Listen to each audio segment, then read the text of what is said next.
Yes, people, and welcome back to another edition of Rivals here on Spurs Kings TV. It's your boy Ashmatic in the building. But before you go, please make sure you pay your rent. Please like, share, and subscribe. Don't be like Levy and not pay your taxes, pay your rent, etc., etc. But guys, I've got some guests on. Let's just bring them straight on. I've got Chinks. How you What's doing? happening, my boy? You good? Yeah, man, I've just been there. We need to make some changes around there because I've got some company. My girl's Okay. there, and she said that our intro music sounds like Fort Park theme ride music, and I was kind of offended. I'm not gonna... Oh, she didn't come on screen and explain us. Yeah. How dare she? Hey, there's no You manners, gotta you know. explain yourself. You're lucky I can't see You you gotta now, babe. explain yourself to the world. No, darling, you're lucky I can't see you. What's wrong with you? All right. Who else have we got on the show today? That's a wild intro, boy. We have, the main event, the ratings killer. Hey, Mr. Box Office. You telling me, my Look at him brother? acting all coy now. Look at him. What do you mean looking a little coy? I just come from the beach. By the way, I'm hoping to see some energy on the show right now because the quietness before the show, yeah, like I thought it's a silent, not a sponsored silence. So I'm hoping to see some people actually talking with some chest. You know what I mean? Wow. Unfortunately, You you're not feeling going to see that yourself from like, Mr. yeah? Box Office. You know what I mean? You're not going to see that from Mr. Box Office. You know what I mean? Oh, what's You know, going on here? you know what I mean? But that's how it is. Anyway, back to you. Back to you, Asthmatic. The main event's back. Man, And man. that's it. Also on the show tonight, we have a returnee, Ian. Come on, You telling me, my boy? You saying you good? I'm all right, man. You know why I'm here. You know why I'm here after last week. Everyone knows why I'm here after A lot of last week. talking. There was a lot of talking. Cooking is warranted. Why? They're due to anyway, we'll talk about that, man. I'm just good that you're I'm glad that you're good. I'm glad that you're good, bro. Yes. Also on the show, we have Rich. How you doing, man? Good evening, gentlemen. Uh-oh. Come on. Uh-oh. That's I do cool, that. wow. Oh, he's got the shorts on as well, you know, the shorts and socks. Full I got kit. you You hear the full kit. Full kit. Full You kit. say full kit wanker, you know? Hundreds. He's at We're his missing definitely some predators on. people. We're missing some people, Ash. I know. Dead, We've bro. also got Specs. Man can't hear nothing, bro. You can't hear I us. don't know what You happened know. to this, bro. Can't Oh, hear nothing. we We can can hear hear you. you though. We can hear you. Oh, mad. We're gonna have to bring your brother in arms on, man. And even Tune. What's going on with the Newcastle brothers? All right, Just so- had to scare you. Just had to scare you. Hey. Evening, gentlemen. Hats off to the chat. You guys make this show incredible. You can understand why I'm happy, why I'm bouncing. We'll talk about that a little bit later. But how are you guys doing? Hope all is well. Yeah, well, good, man. Big up to the chat as well as always, man. Big up Mr. Adrian in the building. Big up Scott as well. I see you. Go Gooner forever. Old time Gooners. And we are Spurs TV, man. Yeah, we're all on the beach, man. We're all on the beach right now. And so, man, we should be. Big preach, man. I have to call you up real soon.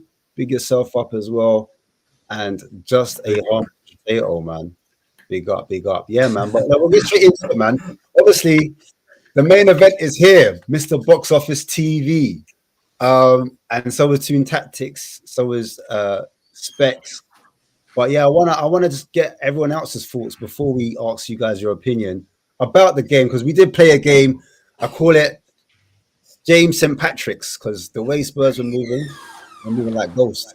So I want to know everyone else's opinion about the actual Newcastle versus Spurs game, because we can't seem to get a win up there. It's 3 games now, and all 3 times we've lost. So I'll start with you, Jinx. I've got a mad feedback. I don't know if it's you, Jinx. Let me mute it. I'm gonna mute it until you can hear it. Yo, nah, no feedback. It's definitely you, bro. It's definitely me, innit? Yeah. I don't know if you've got another device on or.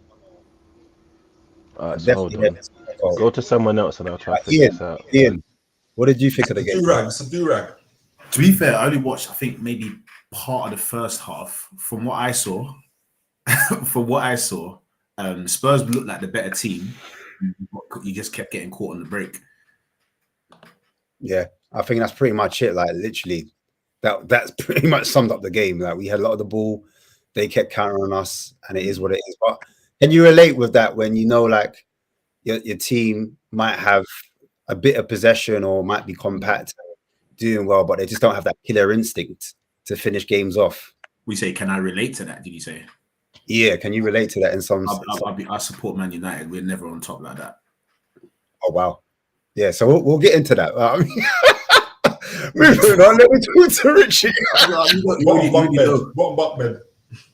Bottom bucket, yeah. Wow, pause. Hey, but yeah, hey Richie, Yeah, what did you man. think of the game, man? Any thoughts as a neutral? As a neutral, the game went how I thought it would go. I think Toon mentioned that he expected Newcastle not to have a great deal of possession, and then obviously tried to go on a break, and it did go that way. Newcastle have more clinical, or they have Isak, which is a big difference when you're talking about if you're going to get 1 or 2 chances in a game, who do you want it to fall to on the pitch? He's probably out of them 2 teams, he's probably the person you want it to fall to. We know Son can score goals, but he's not the out and out sort of deadly finisher like Isak is. Isak is clinical. And then obviously, as soon as Newcastle go up at home, you kind of know the game is going to be seen out like that. But I think for Spurs, there's definitely some positives to take away going forward for the rest of their season. But yeah, I wasn't surprised at the result. I thought Newcastle would get that home win. Yeah, I hear it, man. Let's go to Toon before I go to Mr. Box Office. What was your thoughts on the game? How did you see it? Any surprises? Well, exactly how we went. I think I watched the game twice. Obviously, the first time live where you got the emotions going, and I was just like, "Oh my days! I can't believe this!" Like it was just taking so much out of me. But then, obviously, kind of turned off the sound, just watching it. Look, we did a lot of last-ditch defending. I turn off the sound. Explain that to me. What happened there? Why did you have to turn the sound off? So I turned off the sound where I can't hear the commentators and the crowds and stuff, and I just watched the game. Do you get it? So the second time round, when I watched the game second time round, I turn off the sound, turn off the commentary, and just watch it. I see what you're saying. Okay, do you know what I mean? Yeah, so I can just focus on certain players, certain movements, and stuff like that. And so just allow me to see. Look, Tottenham. Like I know before Mr. Box Office comes and kills it, you guys played really, really, really well. I think what's frustrating is obviously your press and your counter press is really good. Added to the fact we're bad with the possession, I think a lot of those chances were created because of that. I think you guys in your previous show hit it on the head where because your attacks come from the wing so much, I think that's why they're not as clear. Whereas we're so focused on going through the centre by any means necessary. That's why our XG is a little bit more higher than your own. Yeah. And it went how we kind of predicted it will go, where we'll be on that. We literally set up that way. You had Joe Linton going left back. So we knew what was going to happen. And it kind of played out that way. So, but look, it was a roller coaster. As Newcastle fans, we know that, and the players, the managers, every man and their dog know that in possession, we're not great right now. And I think this is almost like still pre-season form, but we're winning. We won ugly against you when we drew ugly against Bournemouth. We won ugly against Southampton. And hopefully after the international break, we can only get better. Is there like some type of like shakiness around Eddie Howe at the moment? Because I'm hearing like murmurs that, he's not happy. Obviously, the transfer market didn't go too well. Trippier is looking to leave as well. Is there like anything where you're thinking, well, we might not finish where we need to finish the season, like assuming that you guys want top 4? Well, it's funny you should say that. I literally just did a show about that. In regards to the transfer window and the summary, just like it's a cluster of everything not being right and not going well in terms of the transfer window. No one person is wrong, but I think now with Paul Mitchell, the structure kind of reset. We'll go again. The shakiness is with not regards to Eddie Howe as a manager. I think people got the narrative, especially journalists, have got the kind of narrative wrong where they're saying he put all his eggs into the Gahey basket. But then if you just trace the bids that were made for Max Kilman, for the Tosin Adebayo, for Malik Chow. We were going for several players, but as you guys know, because you guys supported elite clubs for a long time, the higher you go in terms of quality of player, the smaller the pool gets. You're not just going to be getting average players or below average players, and that takes a little bit of work. That takes a little bit of time. Don't you think that's poor planning from Howell? Because you've got your number one target, Gay. Move on to the next one. Do you know what I'm saying? We did. You should have like 3 or 4 players lined up. Gray doesn't go. So we started off with, is that poor planning from Howell? Is that poor planning from the board? So Howell's not us. Yeah, maybe. Yeah, so we didn't have a director of football since February. We chased Dougie Freedman for about 2 months for him to say no, and I think he's going to end up going to Man United in the summer, to be honest with you. And then we finally got Paul Mitchell in July the 5th, when the transfer window's in full swing. Eddie Howe will tell you from now on he's not even in the room when they're talking about transfers. Yes, he can give them, he can say yes to this or no to that, but it's not that. We bid like officially for Max Kilman, for Gahey, for Tosin Adebayo, for Malik Chow. So it wasn't just Gahey. There was a whole load of other players that we went for, but we just didn't get. So there was obviously we didn't get nobody over the line essentially. But you're not just gonna, if you don't get your top targets. We're not in a space of like a Man United or even a Tottenham where you can afford to get your third or fourth choice, and if it doesn't work out, you can still bring another player in next transfer window to improve on that. We don't have that kind of room. We don't have that kind of space. We can't even make those kind of sales. You guys are fortunate enough to, make 50, 60, 70, 100 million pound sales, but you tell me who's buying Almiron. You tell me who's going to buy a crocked Callum Wilson for 15, 20 million. So we have to move a little bit different. Huh? Why do you sell Callum Wilson though? Why? Yeah, aside from the injuries, why would you sell him? So he's coming to the end of his contract, and he is getting older. He's only really playing about 15, 20 games for us a season. And if we were going to be kind of more robust and have a little bit more kind of first team players on the pitch, especially backing up Isak, we have to turn that around. We have to have players that can actually support our front line and in a long part of the season. So I think that's why he's up for. So ideally we wouldn't, but like I said, we are where we are in terms of our squad. So we have to be a little bit more targeted and surgical how we move. When was Ashworth? When was he first placed on gardening leave? February. So if you knew that you had needed a director of football from then, why were you chasing one target for one director? So it wasn't one target. We did a whole recruitment for directors of football. Okay. What it looks like is Amanda Staveley, Eddie Howe, and others wanted Dougie Freedman. Piff wanted Paul Mitchell. We went for Dougie Freedman, chased him for about 6 weeks, only for him to say no. And that's where the problem is. We didn't then wait another 2 months before we hired Paul Mitchell. So yeah, absolutely. Why did it take that long? But hiring a director of football isn't easy. We chased Dan Ashworth for months, waited for his garden leave at Brighton to finish, only for a couple months later, a year later, for him to leave. Like, none of this is easy. None of this is set in stone. So yes, some things are in our control that we could have done better at. Some things are out of control. So I hear it. It sounds like Newcastle that club yet in terms of like size. But I'm going to move on to box office because obviously there's quite a lot of people on the panel. We'll move it along a bit quicker. Box office, what did you make of the game in your honest opinion? It's been the same for quite a while now. Like I said, we played okay, but we did the same thing against Leicester City. You know what I mean? And, I've said the transfer window wasn't great. It wasn't great because I still don't like my front three. I'm saying this again. If you see this on Mr. Box Office TV, you see what I said already. You know what I mean? Rattling people like I do all the time, and that's it. You know what I mean? The midfield, like I say, there's something wrong when I'm saying I want Højbjerg back in my midfield when I've been calling him bang average. I'm even saying I want the Argentinian Tom Carroll, Lo Celso back in my team. Now, again, that's something wrong if I'm saying that again. You know what I mean? Because I don't like my midfield. Basuma's too worried about doing whatever he's doing, smoking whatever he's doing.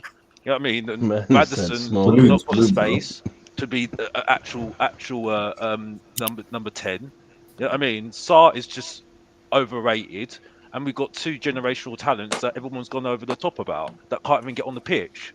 You know what I mean? But you talk to Tottenham fans, they're the best thing since sliced bread's going. You know what I mean? And then Romero, who needs to be dropped.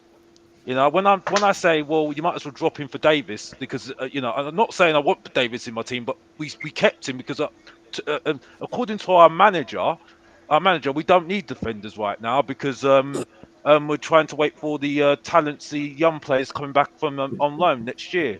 So that really makes a lot of sense, doesn't it? We've got Dragerson that we made such a big deal about getting in January as well. And like I say, I can't. I'm sorry. I just don't get Ange. I'm sorry. I'm sticking by what I say. I still need to be convinced by Ange because he talks way too much. He's digging a hole for himself too much. You know what I mean? This is why when people were talking to me, when he came in and said, do your research on him, Mr. Box Office. Do your research. Why do I need to do my research on him? I'll learn about him when he's at the club. I'm learning about him at the club right now. He ain't a good coach. Eddie Howe's a better coach than him all day, every single day. Yeah, because no one's improved. The only one that's improved is Poro. But even Poro's doing the same thing he's done at Sporting Lisbon, for goodness sake. You know what I mean? And like I said before, yeah, the system, it's all about the system, like I said. And I'd rather have I'll take Tonali from Newcastle right now, right? I'll take Isak all day long because I'm sorry, I'm not taking my below average Emil Heskey, aka Richarlison. You can't get on the pitch, by the way. You know what I mean? He got Timo Werner, the below average Shane Long, the German Shane Long, yeah, twice. Yeah, that just summed it up perfectly. You know what I mean? Yeah, so like, what am I saying? But I'm called negative. I'm called toxic. But the truth hurts. And like I said, like my boy Sava, yeah, because I'm gonna give him his flowers because he's been acing the last few weeks. Told you, yeah, it's not about 3 weeks. It's not about the 3 games. Look at the last how many games since we had the 10-game run. The first 10 games when we had the best the run. We've been rubbish. Yeah, and I've been talking like this every single time, and that's it. You know what I mean? That's the truth, and that's it. Mr. Box, if you're talking the truth again, and that's it. Back to you. I'm done. If you don't know, get to know. I've had enough of this crap.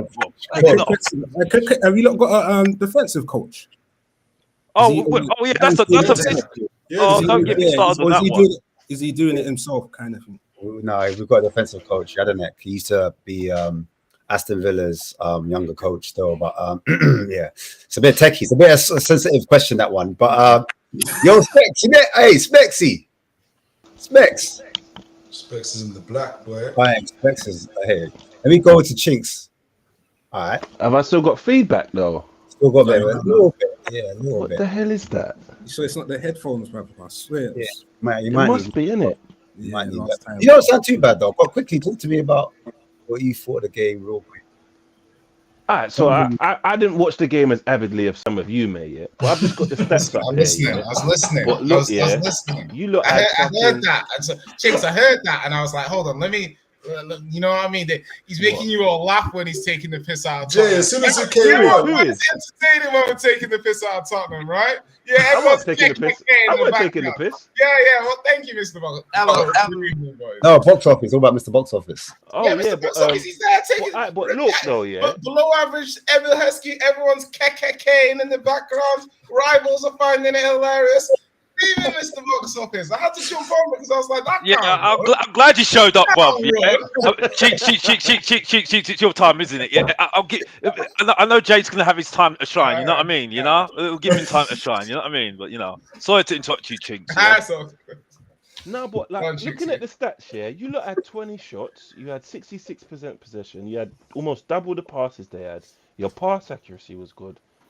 Like you should, theoretically speaking, you should have won the game. It seemed more unlucky, and you're having a go at the defense. I think it's the attack that kind of let you down this game. But obviously the result is bad. But if you're gonna look for the positives, yeah, that's you lot played well. Jinx, you didn't put the ball in. That's a question. That's a question I've got for everyone in the group. Yeah, like I feel Box Office frustration because I'm the same with United. Yeah, I can't take positives out of a defeat. I can't.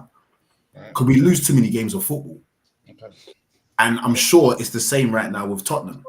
to not beat Leicester is a madness. Let's be honest.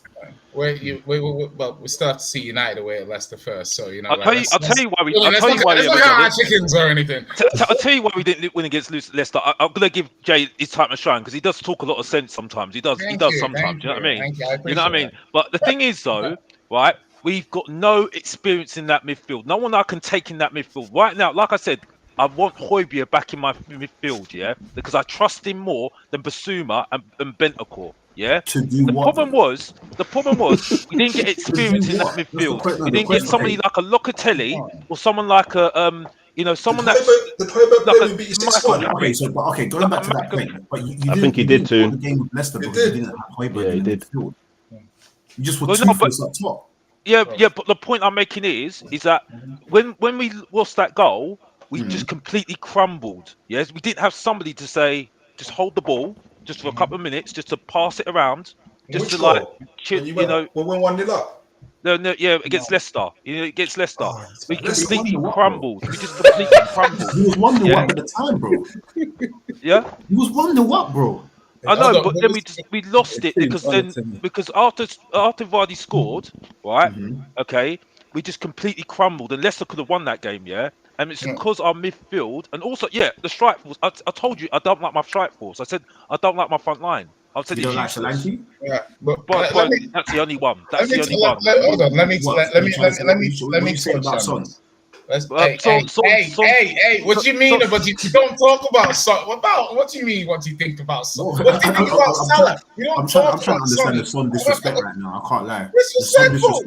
What do you mean? Ask about him. Eating mayonnaise. What do you think about your club legend? Well, I don't know. He's a legend. What do you mean? What are we discussing there? What is you got some burger. You got some burger sauce, Jay. I know. Sorry, man. It's, I was eating.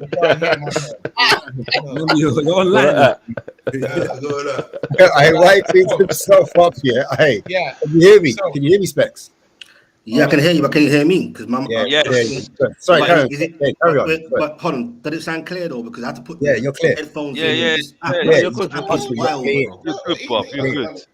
You man, do your thing. Just bring me when you're ready. Bring the man as well. You know what I mean? Respectful. Man tries to jump the queue, and I said, "Hold on, no, this gentleman was here first. I like it. I respect it." Listen, Mr. Box Office, First of all, credit to Newcastle because amongst all that, Newcastle played well. They defended well in that game. No, we never, bro. We never, bro. We're pants. Some of the points, I'm not even gonna acknowledge the heckler in the room. So some of the points that you make, I don't disagree with. But what it is, Mr. Box Office, is you sometimes have an answer, and I look at your working out, and your working out makes no sense. You're timesing when you should be dividing, you're adding when you should be subtracting, and you've got an answer. And I'm not saying that your answer's wrong. I'm just saying I fundamentally disagree with the method you took to get there. Yeah? So what I'm trying to say with this game now, you say, oh, well, this is Ange. Listen, bro, we went to Newcastle last year and they sliced and diced us. Very comfortable. If you can't see the improvement from when we went there last year and when we played there, there's clear improvement, right? What? You don't want to hear that shit, bro. Jay. Let me tell you what this game told me. We lost a little bit better. Listen,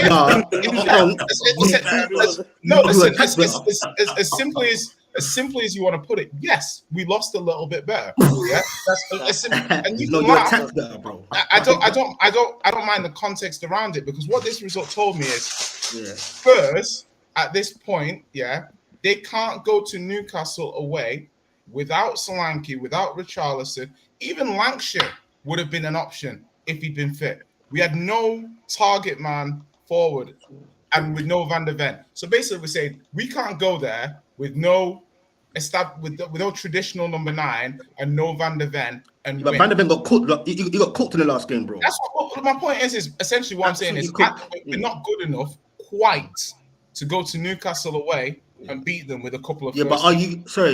No, I hear what you're saying, though. So quickly, because you made some good points, but I feel like you're ignoring the fact of your guy in charge. He's ignorant. He's stubborn. Not ignorant. He's not stubborn. I tell you, he's ignorant, bruv. You go Newcastle again, And people say, has he got a plan B? I think he has got a plan B, bro. Like, he's not an idiot. You get me? He's an experienced coach. You get what I'm saying? And kudos to him. He plays how he plays, innit? He just says, this is our style and we're not going to change it. Fair enough, innit? Okay. But you know, we've got quite a deadly, decent front three. Do you get what I'm saying? Right. And he's still... So even though you got played better attacking and rare, you're still gonna concede goals. But the thing is, and he's not learning from it, bro. Do you agree on it? So my thing is you've got a good attack, right? Yeah. In my opinion, we gave you about 4, maybe 5 looks in the whole game. Yeah, 4 or 5 opportunities in the whole game. That's all you got. They only had 3 shots on target, Jay. So that's all. In my opinion, that's all you got in a 90-minute game. Yeah, we came to your stadium and we held you to literally 4 or 5 chances. Yeah, two of them were good chances and you scored them. We did not turn see that the breaks and the opportunity. Like, look at that chance when Gordon pulled it down in the air, pulled the ball out wide, came back.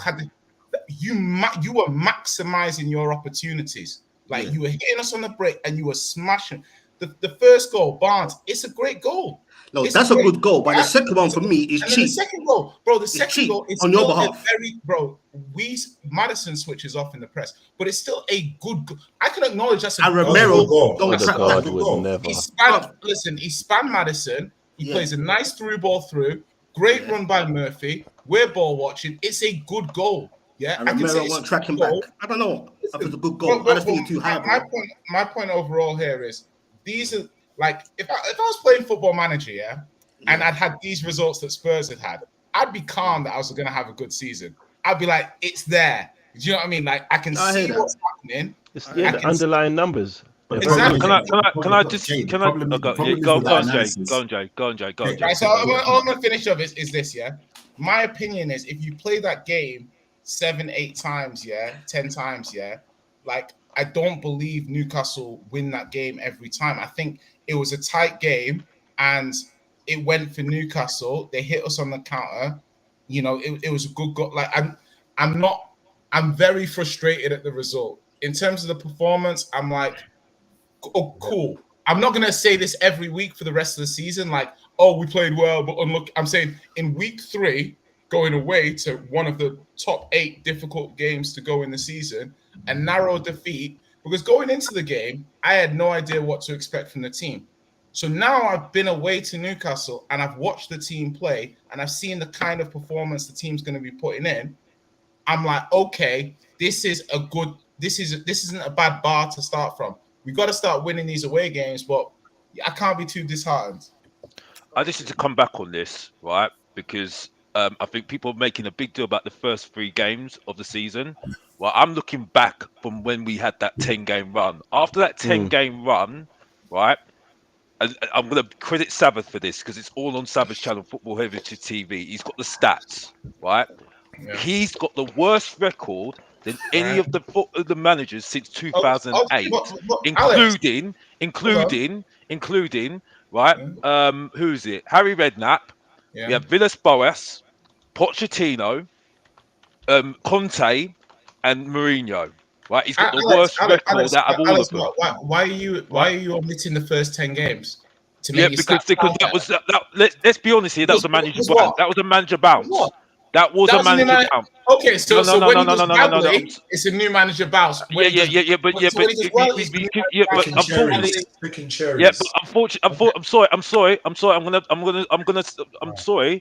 It was a manager bounce. It was a manager bounce. A manager bounce. Yeah, so, and you know, I'm sorry. The thing is, Tottenham Hotspur who said it perfectly. Right, the main thing was right with Tottenham fans was all he did was push the ball forward, and the Tottenham fans were twerking for him. Is that all he did? Because that was it. That's all he did. That's what he did, and had a personality. That was it. So let me get this right, Alex. So in our club, right? So we had Nuno, we had Mourinho, we had Conte, back to back. Yeah, entrenched. He's got a better record. They've got better records than Pochettino right now. Counter-attack type football. And you think the only thing this manager did? And by the way, if you look at all the underlying stats this weekend, Spurs pressing, passing, final third possession, etc. Across the first 3 games, Spurs are like the number 1 team in the league. Not saying that translates to goals. I'm not talking about that though. But that's my point. So if you're going to try and tell me that a manager that inherited squads that have been molded by Mourinho, Conte, and Nuno, all he did in 1 year and lost Kane and got us to this point. And you're not just so we could just can we just get this right though? I'm sorry, we're not going to do this Kane thing, yeah. Well, we all why do. would we not do? No. Generational striker. Okay, we're not doing this. We are not doing this. The point that he lost Kane and he still doing this with Kane. Wait, big up the never a foul rate. Big up the never a foul rate. We all knew Kane was leaving last summer. We all knew it. Yeah, we all knew it. Okay. Yeah, Kane told Postecoglou. Okay, so what's your point? We knew Kane was going. What's your point? So the point is, yeah, don't get Kane, get rid of Kane, get Brendan Johnson in. Brendan Johnson, that useless guy. Brendan Johnson can't get past on a free transfer, yeah? Without Champions League money. No Champions League money, lose Kane on a free transfer. Bruv, we've got Brendan Johnson in, bruv. Where's the excuse when West Ham got kudos, bruv? What are you talking about, bro? Listen, contrary to popular belief, Alex, there's only space in the squad. I mean, we've got Brendan Johnson in to replace bloody Harry Kane. What are you talking about? And the thing is about having a squad of 25 players is other teams, shock horror, will acquire good players. So you can't every time another team has a good player, be like, fucking hell. Why do they have this player? Why do they, bro? Because they have scouts too. Because they use data too. Because they looked at that player. Why is Kudus at West Ham and not at Man United or Chelsea or any of those teams? Why are you not criticizing those teams for not picking him up too? You only want to criticize us because you think we exist in a vacuum. We do not exist in a vacuum.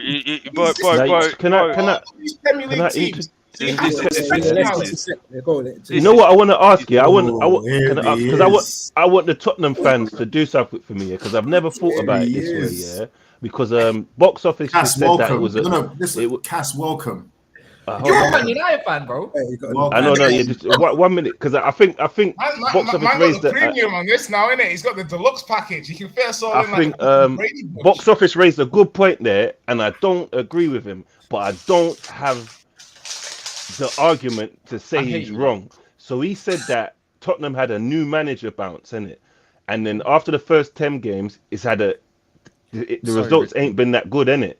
So what, for me to oppose box office's argument, I don't know how to do it. So I want a Spurs fan to help because I don't think it's just a new manager bounce, but I don't have the rebuttal for it. The stats are there, Bob. The stats are there. This is Tottenham's record right now, Bob. Since the first 10 games, it's gone down. It's like this, Bob. It's gone down like this. Alex, Chelsea in that time frame, Chelsea went up like this. I'll say this. The game is played over 38 games, not the first 10. So you can't just say, "Oh, the first 10 games are discarded." It's a 38-game season, bro. So irrespective of whether you think it was a new manager bounce or not, it's irrelevant. The fact is, the season's played over 38 games. You can't just discard enough, but the point I'm making is it was bad since then. Yeah, but the point I'm making is that since those 10 games, right, it was. I went to the games and I saw it myself. Right, we were just playing in moments, and people kept on saying we're playing great football, and it wasn't a joke, and that's it. And like I said before, he doesn't change anything at the moment. Look, listen, okay, it'll be proven if we keep our nerve and stick with the manager. I'll shut up, but there's still not to be proven yet. History will prove it. History will show that this he will leave at the end of the season, which I've said on my channel already. I'm sticking by what I say, right? But as far as I'm concerned, right, but by the form of what we're doing at the moment, it's worse than all the 4 managers since 2008. Even worse than Nuno Espirito Santo. So what is that saying to you, bro? What's that saying to you? It's telling me that the kid in the back seat is screaming, "Are we there yet?" And the adults in the front have to keep turning around and saying no. Do you see what I mean? That's what it's telling me. I want to say, I like what Specs said, because as you know, I'm a man who Specs talk shit, man. Shut up, guys. Don't leave the beef for your channel, bro. Allow it, man. You're doing too tight, my homie. Let me see what I'm giving you headaches out here, fam. I'll let you go. I'll let you go. But I want to say, I'm in favor of giving managers time, innit? Yeah. Come So on. I've been saying that about Ange. Me and Box Office, we've had our back and forth on that one there, yeah. I won't lie. In the games that I've seen, I feel like I'm disappointed that he hasn't fixed up defensively. Tell him again, bro. I feel like if he fixes up defensively, I swear down, you lot are going That's all to it be is. dangerous, you know. He's stubborn. That's all it is. He is stubborn. But what does that mean, fix up defensively? Like It can mean Klopp done it. Klopp thought he could just do rock and roll, like full volume. But what Look, do And you he learned, he said, nah, do you know what? I have to tone it down a little bit, some way, somehow, in it. They done Or it. he can perfect the rock and roll. Van Dijk. Well, yeah, but he's He's got happy Van with our Dijk. generational talents, by the way, because he said that we're brilliant with our midfielders, our youth players. Remember, one of my biggest sayings this season is going to be, can you stop telling a billionaire how to make money? Yeah, because our generational wealth has won trophies as well. So listen, it can be a good thing. You get me? That's what I'm saying. And you can have all the best attackers in the world, bro. I'm telling you, all he has to do is There's no fix up difference, defensively. The line Too high, bro. The line's too high. It's too What does high. that mean? No matter who got, bro. I swear down. He's doing. But Jay, be real, bro. One of those things, like. But be real, bro. Like I said to you earlier, bro. It's like being St. James Park before with Big Ange and got smoked. Okay. This time round, you attacked much better. We were getting peppered, didn't it? But that if you don't finish your dinner and you're playing a high line like that, hold on. And Romero doesn't want to trap. That was scandalous. Go back and watch it. What he was doing. But So your other defender had to lean towards the other side. 2 men onto Murphy and a big space and ease that. Come on, bro. But You know what I'm specs. saying? But my issue is with Postecoglou, right? All the forwards he's brought in, that's on him. He got in Timo Werner, he got in Alderbert, which we all knew he was raw, by the way. We all knew he was raw, right? Solanke only improves a little bit by Richarlison at the moment. We all knew we needed better forwards. I told everybody we needed better forwards, and that's it. And we haven't done it. So what we're saying, bro? Okay, the thing is that, like, listen, hold on. The thing is, if you want to highlight, no, but the thing is you talk about highlighting stuff. Like, if you look at the goals, right? Madison misses his press.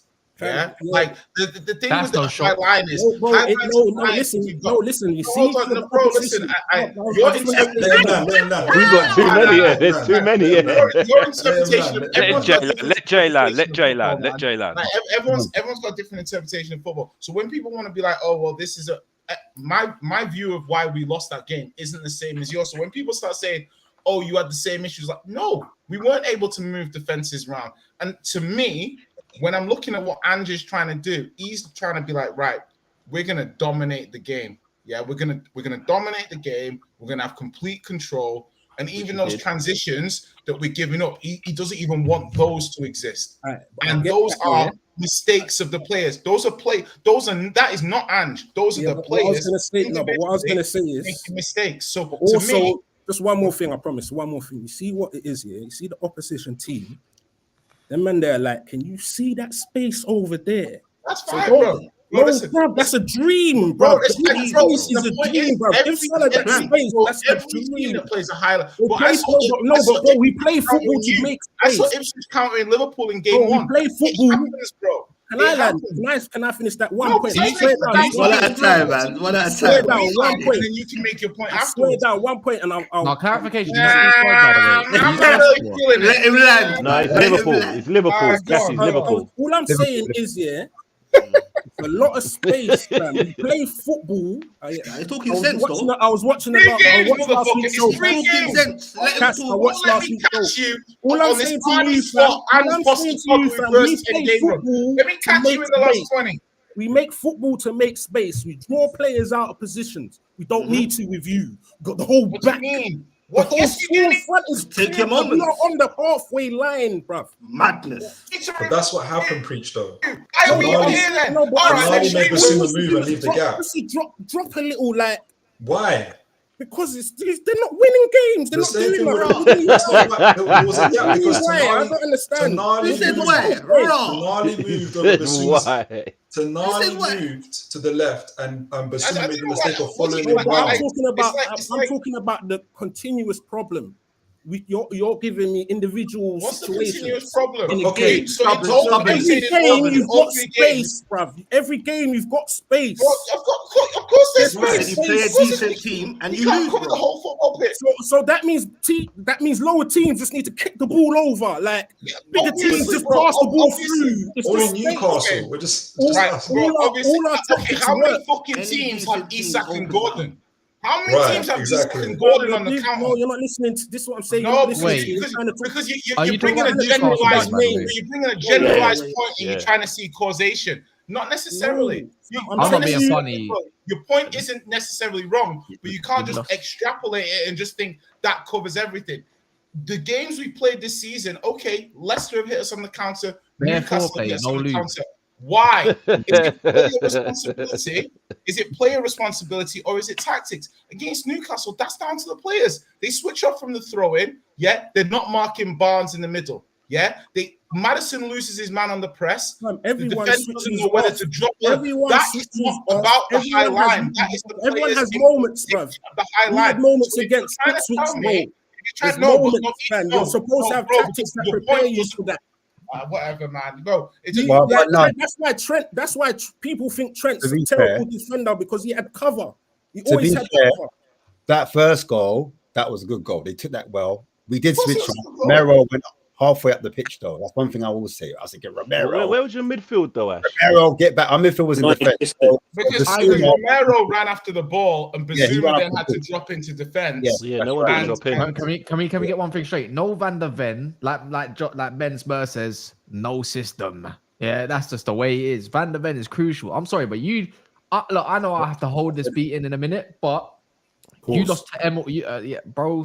Whatever you want to label it, it is what it is, isn't it? It got a little bit triple X up in that bitch, innit? But I'm just saying, yeah, when you lose to Emil Smith-Craft and Dan Burn at the back, have some shame. Hold your head high in shame, Spurs fans. Right, okay, Dusty. so anyway, Dusty. thanks, A big thanks, up Toon guys. Tactics, man. The only Nice. Newcastle fan that I actually like. Shut Right, up. listen, Shut up, man.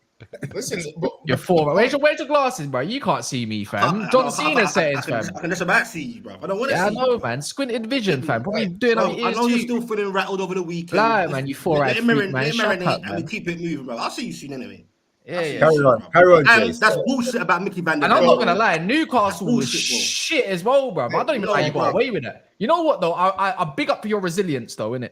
But yeah, bare foreplay, no lube, innit? right. So anyway, just to come back on your point, like, so you're saying that because Spurs conceded the goals that we did, even if you look at the goal we conceded, the second goal, like somebody just commented, Dragusin drops. If he keeps the line, Enter the pass to dragon, Isak, fam. if he keeps the line, the pass to Isak isn't on. Murphy would have to finish it himself. So, you know, there's obviously a lot to improve and stuff. For me, people want to say, okay, the quality of the transfers. Okay, let the transfers cook. Let the players play.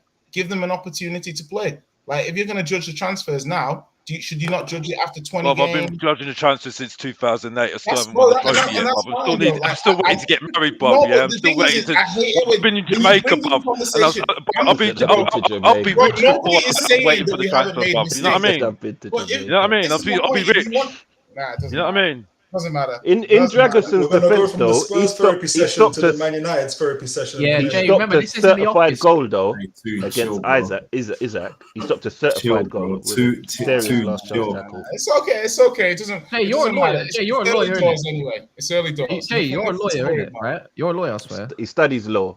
No, Yeah. I stood I deep. can tell bro. you must, Jay. Yeah, you know, I fuck with you in it. Yeah, but you must. If you was in a courtroom of judges, I swear down, it would be like listening to that Woody, YSL Woody. Yeah, just that's like now it done really, mistrial, really, bro. You know what it is, Jay. You know what it is, Jay. Yeah. I've seen everybody in there talk after Toon Tactics. Yeah, I'm but bro, easily the most you take successful 6-7 What are we minutes to doing land. here?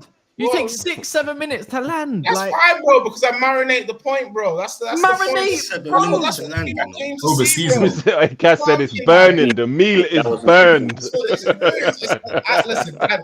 Listen, you say I take 10 minutes to land the point, but you're the one who's always hollering at me to come on your show. So yeah, which because is I it, think bro? you have good. Which is I it? think you have. I think Which you've is it, bro? because No, but I didn't criticize that. But on my Show's show, got rather, this show's my rather show, personal today, on isn't my it? This show, show's I- rather.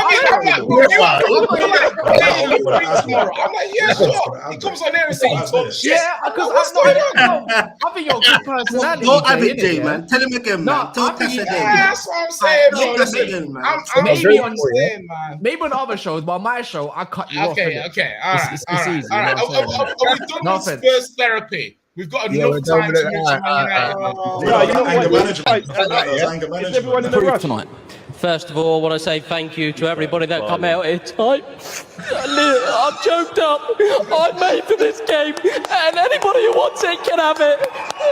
People underestimated me, but I'm here and I'm here to stay. All right, Cass, it's your time to shine. Obviously, there was a moment where we was talking last week about Manchester United versus Liverpool.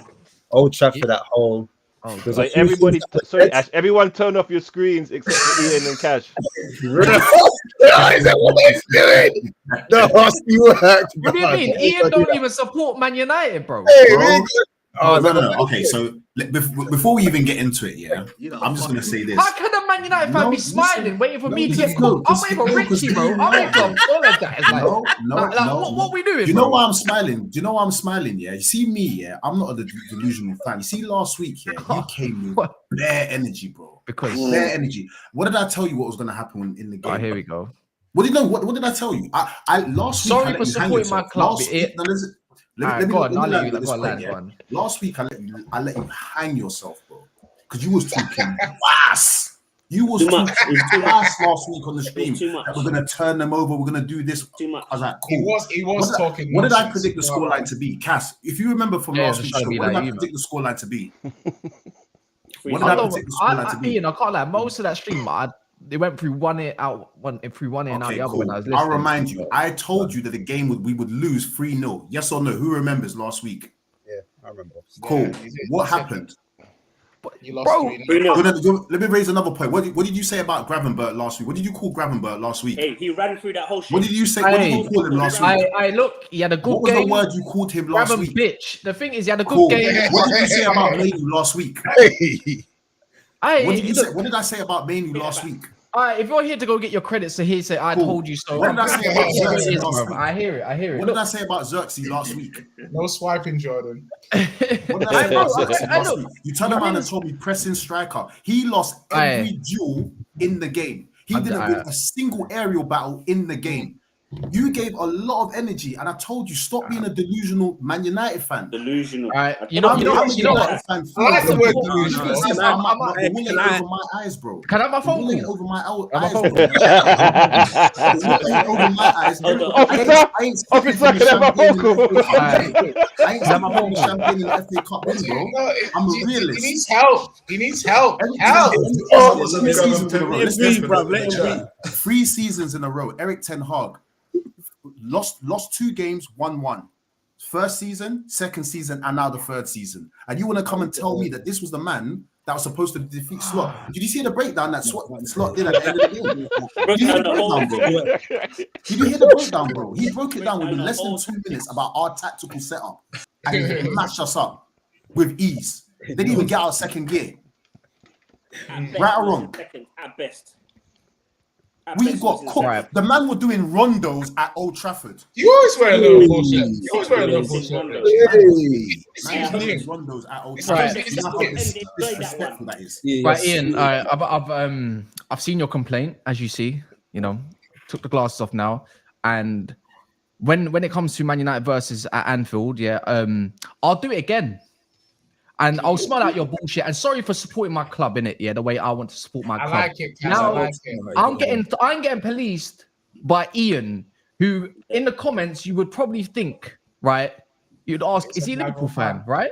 Question. The thing is, we're too busy trying to score points, and I told you so. Rather than, you know what, it's a derby, and I'm going to support my team the way I need to, even if it's through delusion or it's through entertainment or however you want to do it. Now, Ian kind of reminds me of that fan that looks like a mixture of Jordan again and flipping, what's it called? The other you with a curly hair when he's celebrating when Liverpool scored the flipping goals, Looks like Rashford mixed with that Jordan again, That's how Ian supports Man United, right? And the thing is, Ian might be right on a couple things. The manager is pissed me off. just went back to the old situation again. If anyone deserves any sort of like, you know what? Hold my hands higher. Richie, fair play, my bro. You know what? I got it wrong. But the same way you man get gassed over Endo after 1 or 2 games, the same way you got gassed over McAllister after a few, actually quite a few games, the same way you're probably going to get gassed over Gravenberch. The thing is, McAllister for? He was controlling the whole team. Anyways, it was. I'll put it down to this, innit? I got it wrong. What more do you want from me? Listen, let me tell you something. What more do you want from me? The thing is, I was talking to madness. I was talking to madness. I ran up my gums. I'm back here next week because actually, you know what? I actually really enjoyed the show. I think you lot are quality bar specs. So on that notice, I'm here to say, yeah, bro, it is what it is. But guess how about you apologize, isn't it? Yeah, I did apologize. How about you apologize? We're going too far now. No,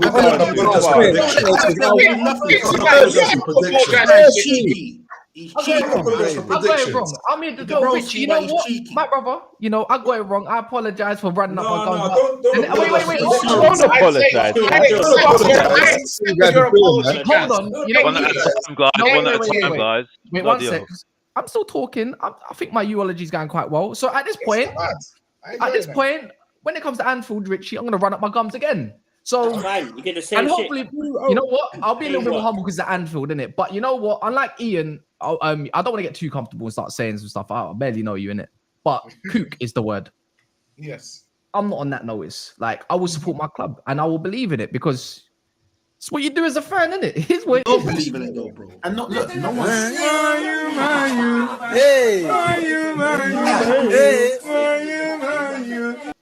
Let me just add this, yeah. This guy wants to add more salt to the food. Ian, leave him alone. Leave him alone, Ian. This is how I see it, yeah. Ian was right about it.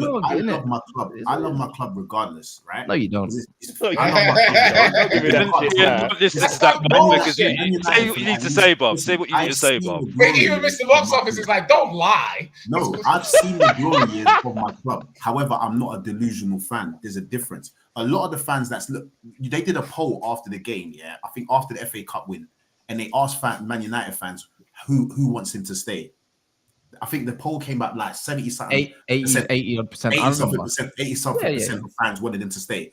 Ask those same fans if they were to say the same thing after the Coventry game in the FA Cup. They would have wanted him gone. Sorry, you know what? No. Sorry to cut you off here, yeah, but I think that's rather disingenuous considering all the flack you lot give us because he's won 2 trophies, and to you sort of fans that don't really care about nothing but trophies, it makes sense why they still would want him. Because remember, everybody says to me about Arteta, if he doesn't win nothing, he has to this. So if you want us to sack our manager based off not winning nothing, you must give your manager a bit of grace, considering he's won 2 trophies in 2 years, and all that matters is trophies. No, and I'm going to tell you why I don't give him grace for that. So the reason why I don't give Erik ten Hag grace is because let's be very clear here. Look, objectively, when you look at it, winning trophies is a great thing. Like, let's not even. I'm not going to gloss over that. Right? However, you don't have to gloss your bread and butter for the whole season, and the measure of how you've done for the season is how well you've done in the league. He had us finishing. That's not true though, Ian. Because we done extremely well in the league and we didn't win it, and nobody gives a fuck. Because you didn't do anything in right, Chinks, we don't give a fuck. No, thank you, Jay. So you got to put respect on Ten Hag's name. He's the most successful manager in the league, barring Pep. I've given him in the last 2 years. In the last 2 years, sorry. I've given him his flowers for winning those trophies, but finishing 8th place is unacceptable. I don't care who you are. But this Van Gaal got set for less. But the thing is, I'll be honest. If I'm gonna say, you know what it is with me, yeah, Ineos has got this one wrong, and it seizes that, and I'm here to say, bro, I think it's quite clear. I don't even give a shit if we win against Southampton or the manner if we go and beat Aston Villa. There's a long way to go. It's the way he handles things after a game. Like, you got asked about tactics. You got to ask about tactics, which is a genuine question, to be fair. And man responds with something about trophies and all that, yada yada yada, which is just. But the thing is, for me, it's like the way we play. I just don't understand how you can play with a high press through strikers, but then you resorted back to a low block in defense like the Lion. And it's the second deepest in the league. That's when you've lost me now, because you know what? I'll be real here, because we're talking about how bad Man United were. Because you know what lost me again is the fact that Liverpool didn't even need to get a gear 2. It's like, bro, That's embarrassing. You know, you can't do. Kaz, what It's about You're being disingenuous though. Liverpool are an extremely good fucking team. No, they are, but no. Here, I'm not discrediting saying Liverpool are bad. I'm saying they didn't even need to get out gear 2 to go and beat United. To beat us. That's At how all. easy it was. Yeah, but let's put Remember when we lost to Liverpool City have for 2-0? the last Remember how when we long lost to City finished 2-0 above and then you. just You lot playing finished us? 8th. Actually, I can give you a stat. Before last season, bar this season, in the last 4 years from 220 after they won their league and stuff, we finished above them twice. They finished above us twice. But do you guys not pick? Are you guys not picking up the Man United? Ten Hag is talking and he's acting just like Man United finished second and third. No, just He finished exactly you're the right. same as a Yeah. Twitter troll. So if you ask United fans on Twitter and this and that, they'll be like, "We won trophies. That's what we've done. That's what we do." No, it's not my fault. I speak fluent. I speak fluent trophies. This channel can't relate to. And now Ten Hag is answering questions in the exact same way that United fans answer Bingo. questions online. United fans don't like it. United are like, this guy's delusional. No, he's got a point though. If you're asking a direct question about something, you're asking a direct question about something specific. He was asked about tactics and he started talking about trophies. We're not talking about. What I'm saying is that if you want to give him a new contract and you want to big him up for winning the FA Cup, yeah, all of this stuff still existed last season, but you guys said.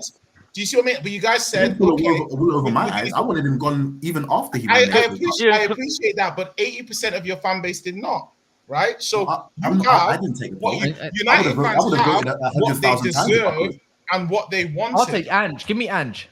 He might. Well, you know what? We probably could take him. I'll take Ange. I'll take Ange over Town. You really would take Ange? I don't have that. Yeah. You really would take Why? Ange? So you can come back on the stream next week and complain about highlights.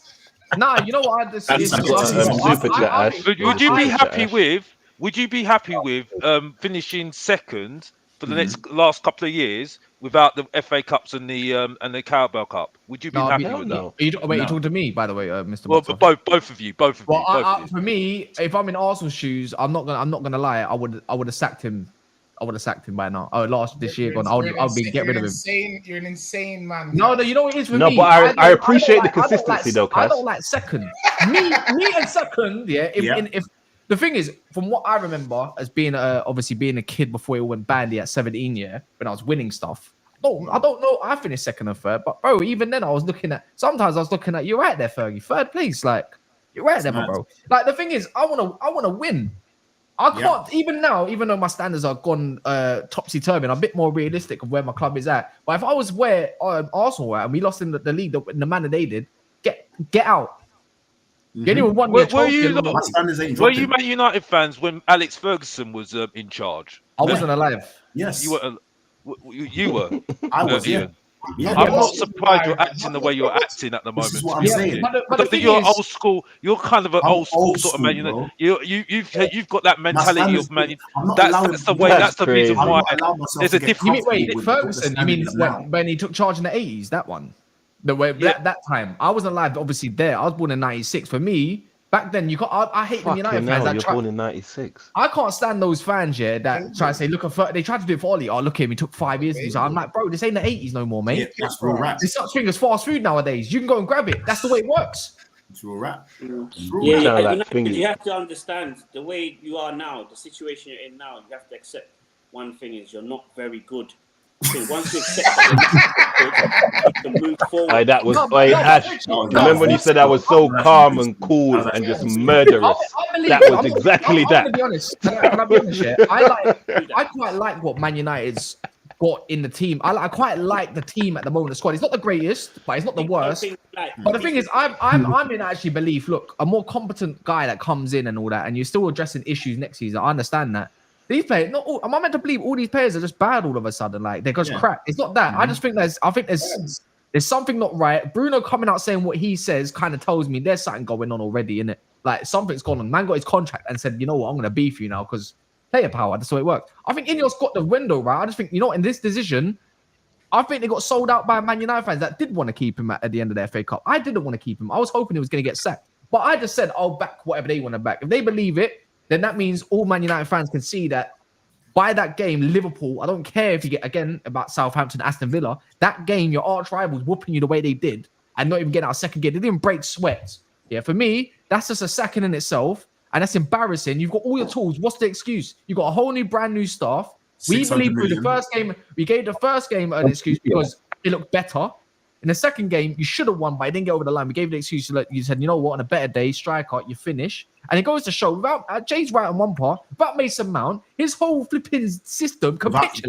Because when I told people that Bruno Fernandes is washed and he's regressing, people don't want to understand. He's just not that guy. How many times have we got to reinvent this midfield to unlock Bruno Fernandes? It's been 5 seasons and he's had 5 different fucking midfields. Are you holding a hammer? Yes, bro. Yeah. I think you go off not winning that. I was like, is he holding a hammer? It's been 5 years and he's had 5 different midfields. McFred, Pogba, Herrera, Matic. All these man, Bruno is just not. He's an hindrance. No, it's not unfair. He's 30 years old. Yeah, he vacates the midfield. No, but you got a point, bro. What do you expect, bro? No, you know what it is? Balance. Balance. You know what your team has is good balance in your midfield. That's why I rate it. You know what Liverpool have? Their balance. Arsenal, when you got Rice, Jorginho, Partey, and early got balance. Man United. Bro, you know what it is for me, yeah. I look at you before though, right? Like obviously you know born it. I'm not saying that. Go on. I just think it's not arrived. Do you know what the Royal Mail's like? Yeah. I just think with Mount or whoever, bro, like, you got it won't make no difference, bro. Anyway, for me, I say that as well. No, I think he does make a difference. Unless he plays with Casemiro, it don't make a difference. No, lads, we've got to do one mic now, lads. We're gonna start muting people. All right, now. Will you keep quiet? Thank you. I want to hear Ansel. It's scandalous. Let's you go first. Your mainly, bro. I think he's too overhyped and we need to organically let him grow, bro. Yeah, because when he ain't got the ball, I said it before. Oh yeah, we're letting him drown. We're letting him drown. Yeah, and this is why I propose something, innit? Yeah. See, I let me finish that last point. Go on. I want to see if you agree as well. I just feel like when Kobe Mainoo ain't got the ball, bro, it's absolutely scandalous. It's not his fault. He's growing, isn't it? What is with the word scandalous? No, it's scandalous, bro. No, without the ball, his positioning is horrible. He's not the best. Hold on. Let me finish, bro. Casemiro, I said from last season, I was shocked he was still here because the confirmation for me was at the Palace game. I said he's finished, bro. Last season, that was the actual confirmation for me. So you got Kobe Mainoo in there, Casemiro, and Bruno Fernandes, who's hot and cold and more time cold. That's the midfield. If midfield's dead, it's non-existent, bro. Forget everything. Yeah, but all right, cool. So the question is, I think Mainoo is drowning due to the system that's been implemented out there. The way I think he is a box-to-box. Actually, off the ball, the thing is, off the ball, I'm not going to say he's the greatest. I think he's great up until minute 60 off the ball. He actually does quite well. It's just that the thing is, when you look at the lines and you look at the players, how far midfields are away from each other, you're not going to grow. You're just going to regress. At this moment of time, due to coaching and the midfield patterns away from your defense and your midfield, he's drowning at the rate he is. And because he's isolated by himself. One sec, I'm not finished, mate. You like to do this, so I'm doing it back. Anyway, what happened to get your point out, sir? Wait, one sec. First and foremost, I just put the fuel in, bro. It's been 30 seconds since I told you. You don't bro. Anyway, my thing is this. I'm not going to blame Casemiro too much. Yes, he's in the system, but when he used to pick up the ball in them areas, he's never done that at Madrid. Kroos and Modric used to do that. Actually, you pay him further up the pitch. You use someone else to do that job. And that's one thing. So you're using the player really wrong. I don't think Casemiro's actually washed. I think he's just not being used right. I think he's regressed 100%. But for me, if you want a good balanced midfield that can press and get you up the field, do a higher job, I think Casemiro is better winning the ball higher up the field. But for me, I'll drop Bruno out this side because I've just had enough. I want to my midfield balance right now is Casemiro Garte for defensive solidarity, since you want your fullbacks to go so high, and put Mainoo in more of an advanced role and let him do his box-to-box role that way. I'm sick of this 4-3-1-6. We don't have the players to do it. We don't have the coach to do it. It's as easy as that. He needed a Frankie de Jong at the base, and the problem is that you can't have anyone who does. Garte can do it. You just play safe. The problem is that we never got Frankie de Jong. So then the reality is, drop that system. He did the same thing at Ajax, and he's brought it to Man United in the Premier League. It's not going to work.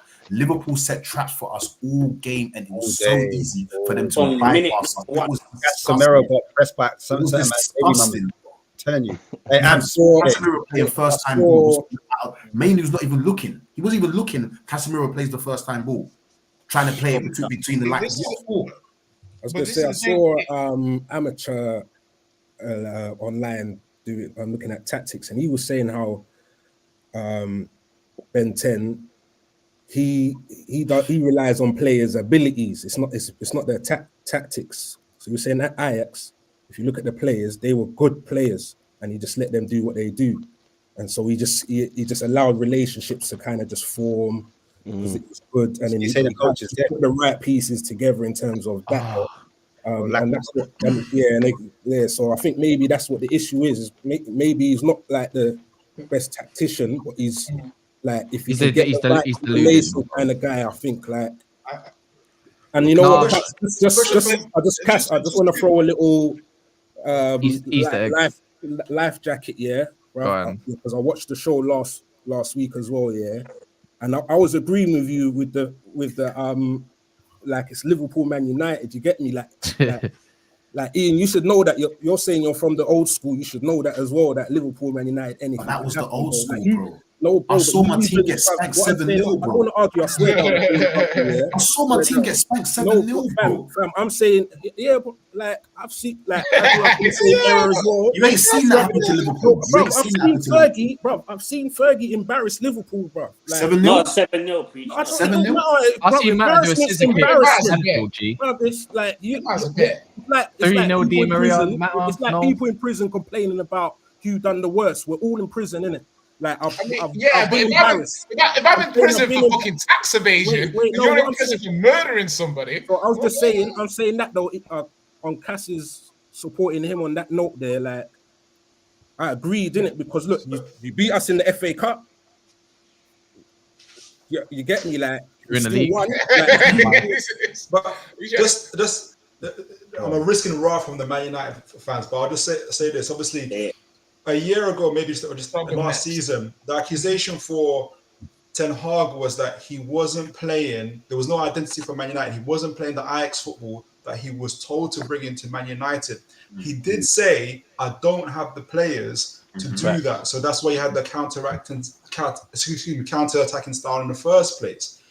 This season has moved forward. Now you've only had one transfer window. You haven't had 2 or 3 to get the players that you could get in to now play the style that you're going to play. Now it seems like the tactics are the same, are there, but you haven't got the players to pull it off. Would you consider or have that grace of waiting a transfer window or 2 to see the further players coming in and to see if they can fulfill that style? Or do you think it's lost the dressing room? Can I have, you know what it is for me, yeah, if we're going to talk about it tactically, any manager needs specialists. Anyone needs specialists, and they want their preferred specialist if the case. But what happens when you face adversity and then it all collapses because you are too naive to change the way you want to play? It shouldn't need to take that long. It has though, Cap. As a tactician, you should know. As a tactician, I believe you should know what Casemiro's strengths and weaknesses are. And as a coach, you should actually try to play more to those strengths and probably bring a midfield back and play someone closer to him because that's where he works best. Like the way he did that against Fulham. That's why it surprised everyone. Wait, wow, everyone's close to each other. It's a lot of that. The thing is, for me, for some reason, you've gone into this game.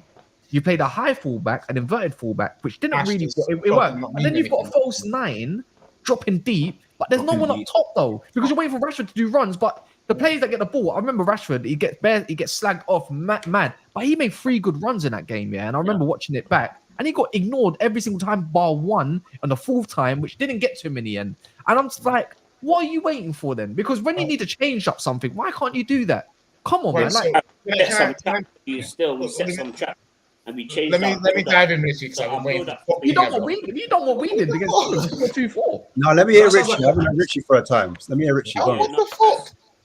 Our build-up phase we just border you, mate. Different to what you're saying, because what you're saying is where you normally set up average banner, but we changed our build-up phase. So where you was trying to do all that, I don't know, 3-1-6 nonsense, our build-up phase was edited for this game. It was more of a 3-3 to come out of the 2 lines. So as soon as we managed to get out, we had Szoboszlai bombing on, we had Salah wide right, we had Trent free on the right each and every time. And I told you, the front 3 were going to have space. I told you last week, that front 3 are going to have space. They're going to be literally 1v1 against your back line. And Jota occupied the 2 centre halves. So just for the space alone that we created, it wasn't down to Ten Hag's tactics. This was more to do with Slot's tactics, not Ten Hag's. I keep hearing all this nonsense. Man United. We know Man United bad, but Liverpool edited their way they play from the actually. But there was gaps in your way of playing. It just took a couple bozo. Let's be real. It took a couple. But now I'm not trying to take away from your press for the third goal because mine you completely lost it. No, but I'm saying I saw what that should have done in the first one where he decided to try and put it through the lines. Yeah, but that's Rowley. But can I also? But two things. Yeah, I just want to say one, Richie. Good point. But Liverpool yet to play, in my opinion, a high quality build up side yet. Do you see what I mean? You can say Ipswich have the stylistic, but they don't have the players. So I'm saying that I still need to see Liverpool versus teams that build up and see if there's any sort of. So you lay good traps, but is a smarter, more savvy on the ball team going to be able to get out of them? I agree with Jay. Yeah. I agree with Jay. Not being super critical on Ten Hag now, but looking at it like this. One is Ten Hag's tactics. It's more to me that the rest of the league, there's a lot of very good tacticians in the league. So you can have your kind of tactics, and when you present them and the players that you've got, I personally look at that, and if you're a team, by the way, if you're a team that want to play possession, Ugarte is never going to be really, really high on the list. It's like with Spurs and Sarr.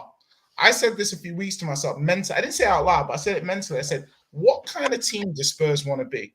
Because when you have a player like Sarr, yeah, you either want to be a super athletic team or you want to be a super technical team, yeah? Now, Sarr, we play like we want to be a technical team, but you're picking players like Sarr, who at this moment in time isn't super high level technically, yeah? It's not as good as... So when you put Kulusevski in the team instead of Sarr, the team looks better because you've got a higher quality technical person, but it fits this formation. I said to myself, I wonder what team, and Sarr needs to be phased out over the next few weeks until his technical floor increases, blah, blah, blah. Fast forward to Ten Hag. When he's got players he's used before, like Van der Beek, he can't use them. Yeah? When he's got Mount, he doesn't really know where to play him in terms of on the ball. Off the ball, he helps a lot with the pressing structure. I just think tactically, Ten Hag, he's shown the ability to do one-off tactics. But in terms of a sustained tactic through a season that's going to give X amount of points, he's a cup manager. Yeah, I don't think the players United are buying are helping because the thing, it's a bit like when you've got the Xerxes and the Hoylands and the Amads and the Garnachos and the Cobbies. If you want to play this style, you need savvy players who know what to do at all times and are seasoned. So we need a goal scorer. We need a goal. If he wants to play press as well, if he wants to play press, unfortunately, his love child Mount needs to be on the pitch for Bruno as well for balance. But it's not the case. Quickly compare Liverpool with the players in Liverpool. Yeah, the age of the attackers. The age of the midfield, they were just more experienced, more savvy. And if you're going to play this kind of football with kids and the tactical nous isn't there, I just think there's just so many moving parts for United where it's almost like, can you categorically say it's just the tactics? Or some of these players, I think you can. But I think Ten Hag's going to say some of these players aren't mature. We've got a lot of youngsters in the team. Then cater your tactics. You knew that Manu was going to be up and down though, because he had a great season. But the problem is, again, like I say, I've said it with Tottenham, I've said it with everybody. He has to do better next season, and that's the problem. You know what I mean? And that's where the expectations goes up. You know what I mean? Because he did so well last season. Now the expectations up there because now he's played for England. Now, expectations are up there now. You get what I'm saying? And that's where youngsters need the experienced player to help them get through that hard times because they're going to be up and down. And then they get experience and become the player that they become in the future. But the problem is you're making the player the superstar before they are the superstar. That's the problem. One thing I want to say real quick, guys. I just want to address this.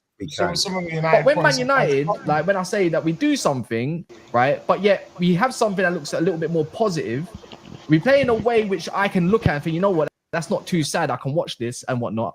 but we lose the game due to a moment, but then we still get criticised because we need the points. So which one is it? That's what football is. Win or be criticised. Score or get blasted. Like that's just the way. That's the modern. That's the like. Listen, Kaz. Let's not act like not me because I'm very respectful to players. But you aren't out here calling players bums, and then the next day being like, "Why is this player not playing for me?" You know why? Because he's a bum. That's what I'm saying. So, like, I think you've already done an overhaul now. I like Delit, by the way. You defended Delit a lot. Basic. He looked all right. Didn't look very nice when you took him into the channels, though. He didn't know what he was doing in those channels in the Premier League. I will say Man said, judging the man on it. He was uncomfortable conversations about Martinez very soon. Man said his first game in the shirt, which I don't actually think he done bad. I think he just got let down. I think he did well. I think he got let down. The front foot defender was not a problem. Martinez. You know what? I'll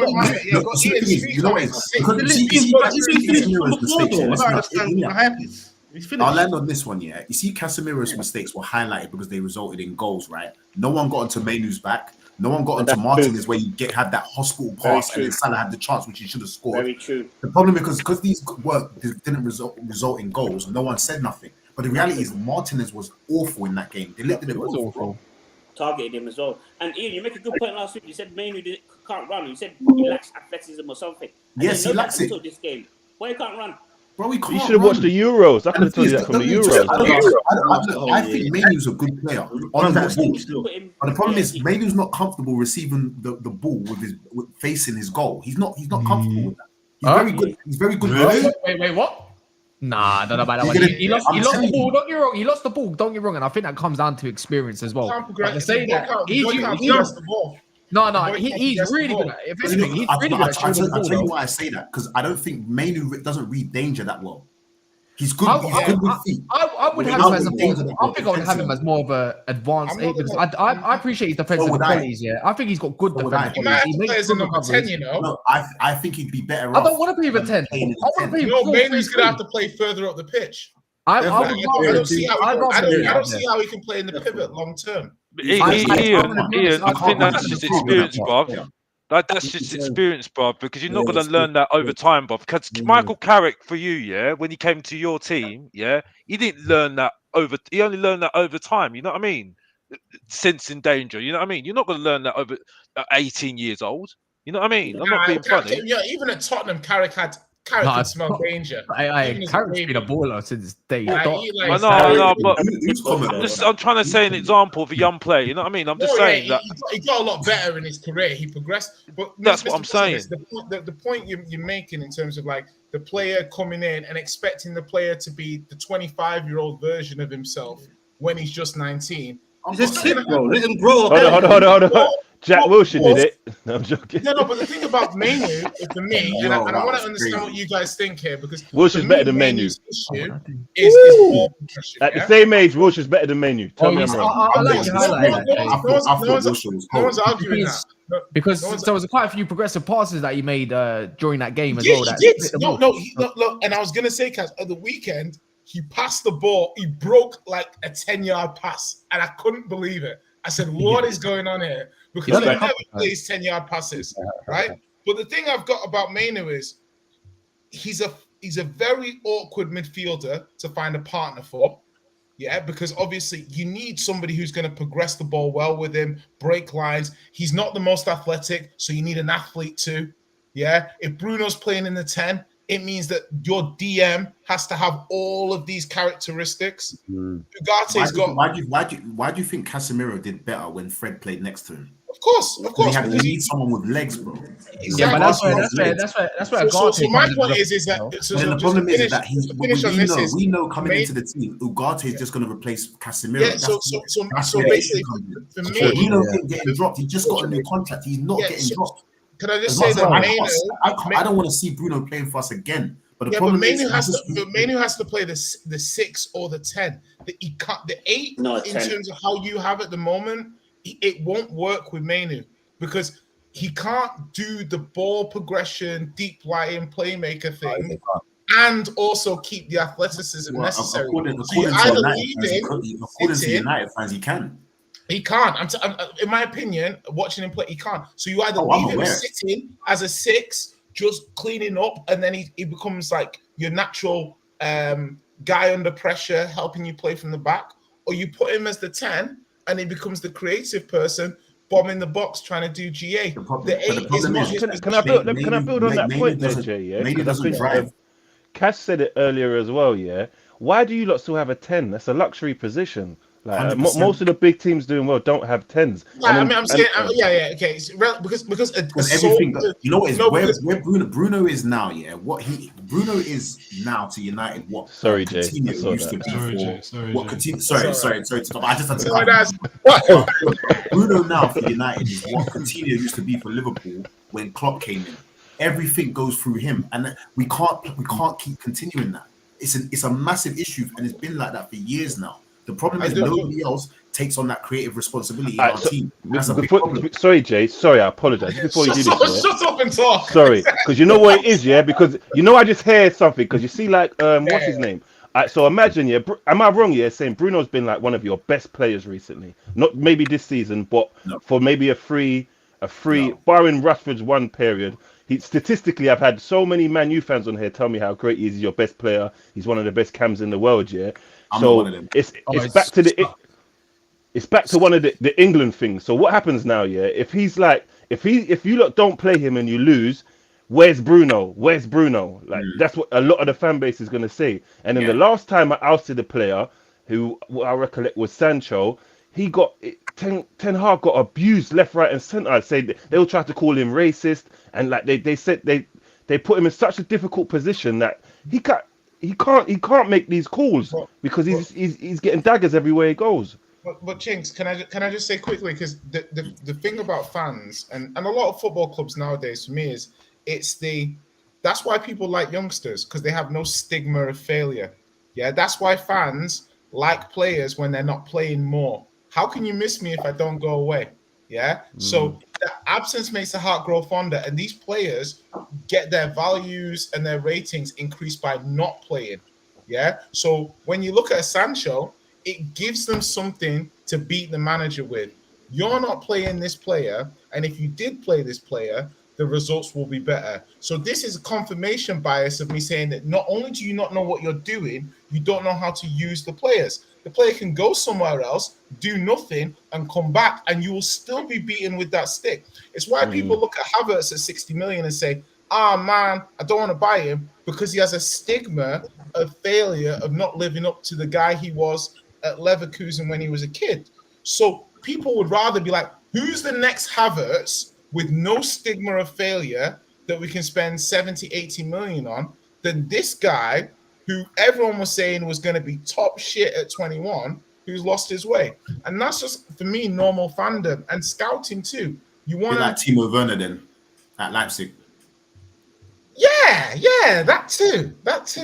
Yeah. No, you're right. I could do that. Mad flamboyant. Because yeah, what can I say, bro? What can I say?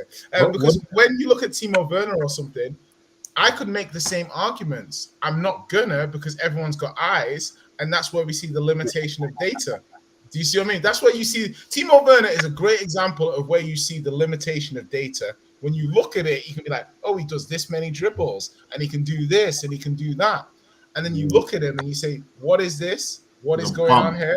I don't call my players bums. But that's my point. Is he a bum though? Yeah, because what system did he work in? Because Chelsea's a free hit at this point to me. Exactly. Sorry to say if there's any Chelsea fans. Chinks is bang average. No, I hear you. Average. But Xhaka was worse than bang average before. I'm not trying to defend it and say he's amazing. I'm saying what in RB Leipzig. I'll tell you why I never agree with the Xhaka stigma. Yeah, because when I saw him at the Euros for Switzerland, I thought he was doing a mad thing. Him and Pogba ran the show that day, and he shot me as a player. So that's why I changed my opinion on Xhaka personally. Yeah, now they're talking about Werner. I know he's talking about Xhaka, but they're talking about Werner because obviously Werner, everyone's thinking he's shit. He ain't got no he did shit at Chelsea. He couldn't score. He couldn't do anything. But what Chinks is saying, Where did he work? Is there a club where it works? Leipzig.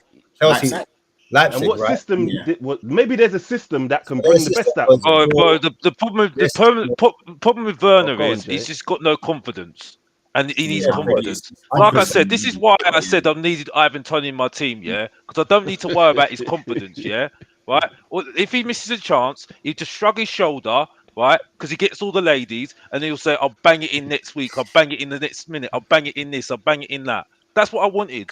Yes, he wanted money at Saudi, and that's it. But that's what I needed because I've got too many nice guys at my flipping club. Timo Werner's too nice. That's why I'm single, because I'm too nice. He's single because he's too nice, bro. What are we talking You know what I mean? I can see this guy all day. When I saw him one time, he was 1-on-1. I knew he was going to miss. I knew he was going to miss. I knew he was going to miss because I said to him, he looked like he was going to miss easily. You know what I mean? Harry Kane, boom, goal. You know what I mean? Because he's ruthless. You know what I mean? This is why people look at Teddy Sheringham. Teddy Sheringham was the most arrogant guy going. Yeah, Eddie Cole, and watch Sky Sports. Gary Neville. He said it all perfectly. Didn't get on with that Sheringham, but they won trophies. Yeah, because they didn't need to get on with each other. They had the arrogance and said, "Well, I'm going to show you, bruv. I'll work with you." You see, enemies, your enemy is your best friend. That's the thing. And Tottenham don't know that, and that's it. You know what I mean? I feel like you missed out a core bit of that. All I need to say is, yeah, Man United won 2 trophies a couple of seasons, yeah, with a manager they don't even like. We haven't won nothing. What does that say to you, bro? You know what I mean? Because they've got killers. We haven't. That's it. You know what I mean? We scored 58 goals first season, 57 goals last season. Yeah. Huh? I agree with you, but I agree with Box Office. He's spitting facts, bro. Like, bro, I'm tired. Yes, he is. Because he said I'm Sheringham. talking about the Ivan Toney part. Yeah, is because he was right there, and obviously you can say why didn't other clubs going for it? Who gives a shit? Go take the opportunity, right? And actually, you got Dominic Solanke, but I'm tired of confidence players as well. I've had Beredem. Delo's one of them. People think he's got sick mentality. The guy mentally is not all there, bro. Like when it comes to that, confidence is one thing, yeah, but the whole point of non-confidence player, mentality players is a whole other bucket. And that's what Ronaldo. Watch Ronaldo, that interview with Ronaldo, yeah? He says, well, I don't really care if I've got arrogance because I know I'm good. You see what I'm saying? You know what I mean? Star players have got arrogance. They've got You know I like to throw a spanner in the works every They're getting ladies, bruv, yeah? I look at Ian, I know he's getting lady, bruv, because look at that trim, bruv. You know what I mean? You know what I mean? You know what I mean? Wait, let's talk about. You never said I'm getting ladies, Mr. Box Office. Hold on a second. Before we go there, yeah, I want to know about your guys' opinion on, because we're talking about strikers. Xerxes, what do you guys think of him? He called himself a 9.5. SofaScore gave him a 5.9. I like that. I think it's 5.6. Don't get me wrong. He's got nice qualities. I think he's very. He looks well. He didn't look out of place, but he didn't apply himself the way he should have. And I think that's a good way of saying you just played up against Van Dijk. You're obviously a Dutch brother, and then obviously a good Liverpool defense. Welcome to the Premier League, bro. You can't move the way you want to move. The nice runs you done in Serie A, you better adjust them runs. You missed them 2 goals, which I don't think would have changed the result, but at least bury one of them. Alisson, I think you made it easy for him, but on to the next one. I don't doubt him still. It's just that, you know what? I think he'll come good, man. I think that's his good qualities. But I think he's there. But just because he likes to drop deep and everything doesn't mean you go and listen to what he says. Like, bro, let him play with a couple ballers like Ahmad and whatnot, and people that can play some ball and get higher up the pitch. Can I ask you a question? What's your opinion on Garnacho? What's your opinion on Garnacho? I respect you, Cass, but what's your first choice attack, guys? Just quickly, what's your first choice attack? I know what you're going to say. It's not going to frighten you, yeah, but the way I look at it is this, yeah, is his thinking, Ten Hag's thinking was easy. He thought, I'm going to get a false 9, Bruno, who can latch onto that kind of run, them runs he likes to shadow shot by playing 2 inside forwards. But he didn't realize when Garnacho plays right wing, he's not really an inside forward. He's more direct. But clear as day, when you need to alleviate pressure for someone to hold onto the ball, Garnacho and Rashford are not those guys.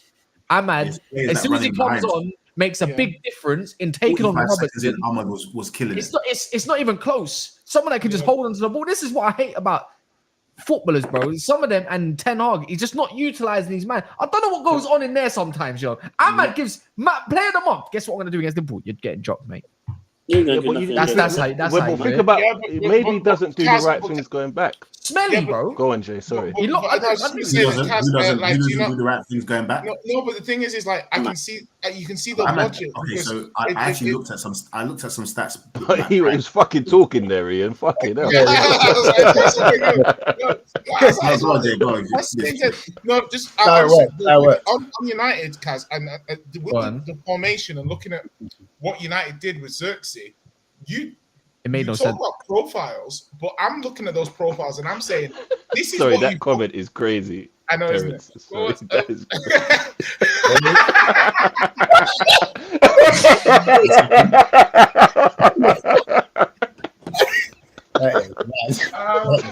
Which one? Which one do you mean? What? Sorry, Jay. Oh no, it's like because it's like right. So moving on. What's the question? Looking at Xerxes, right, Kaz, and yeah. Are you not looking at Xerxes, right, and saying, yo, this guy's a 9.5, yeah. So he needs runners, yeah. The whole thing with say Liverpool and Firmino and whatever, they had Salah and Mane, runners, men that wanted to go behind. Pause. Okay. Oh god. Good pause. Yo. Good placement. That was good pause placement. Well done. I thought so too. So they were running in behinds, right? And the whole point around it is that you say, why is he not playing Ahmad? Because if you play Ahmad and Xerxes, yeah, Ahmad's a runner though. Where's the runners? Ahmad is a runner. Do you know what? I see Ahmad as somebody who likes the ball to feet first. All right, let me try to debunk this. Oh, you mean progression? Let me. Ahmad can run, but he wants it to feet.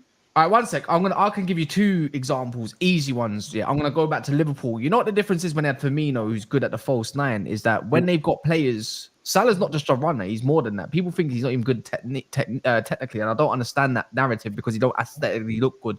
The difference is he can make a situation out of nothing. It's great having runners, but have some ability as a footballer. So when you got Mane as well, he wasn't just a runner.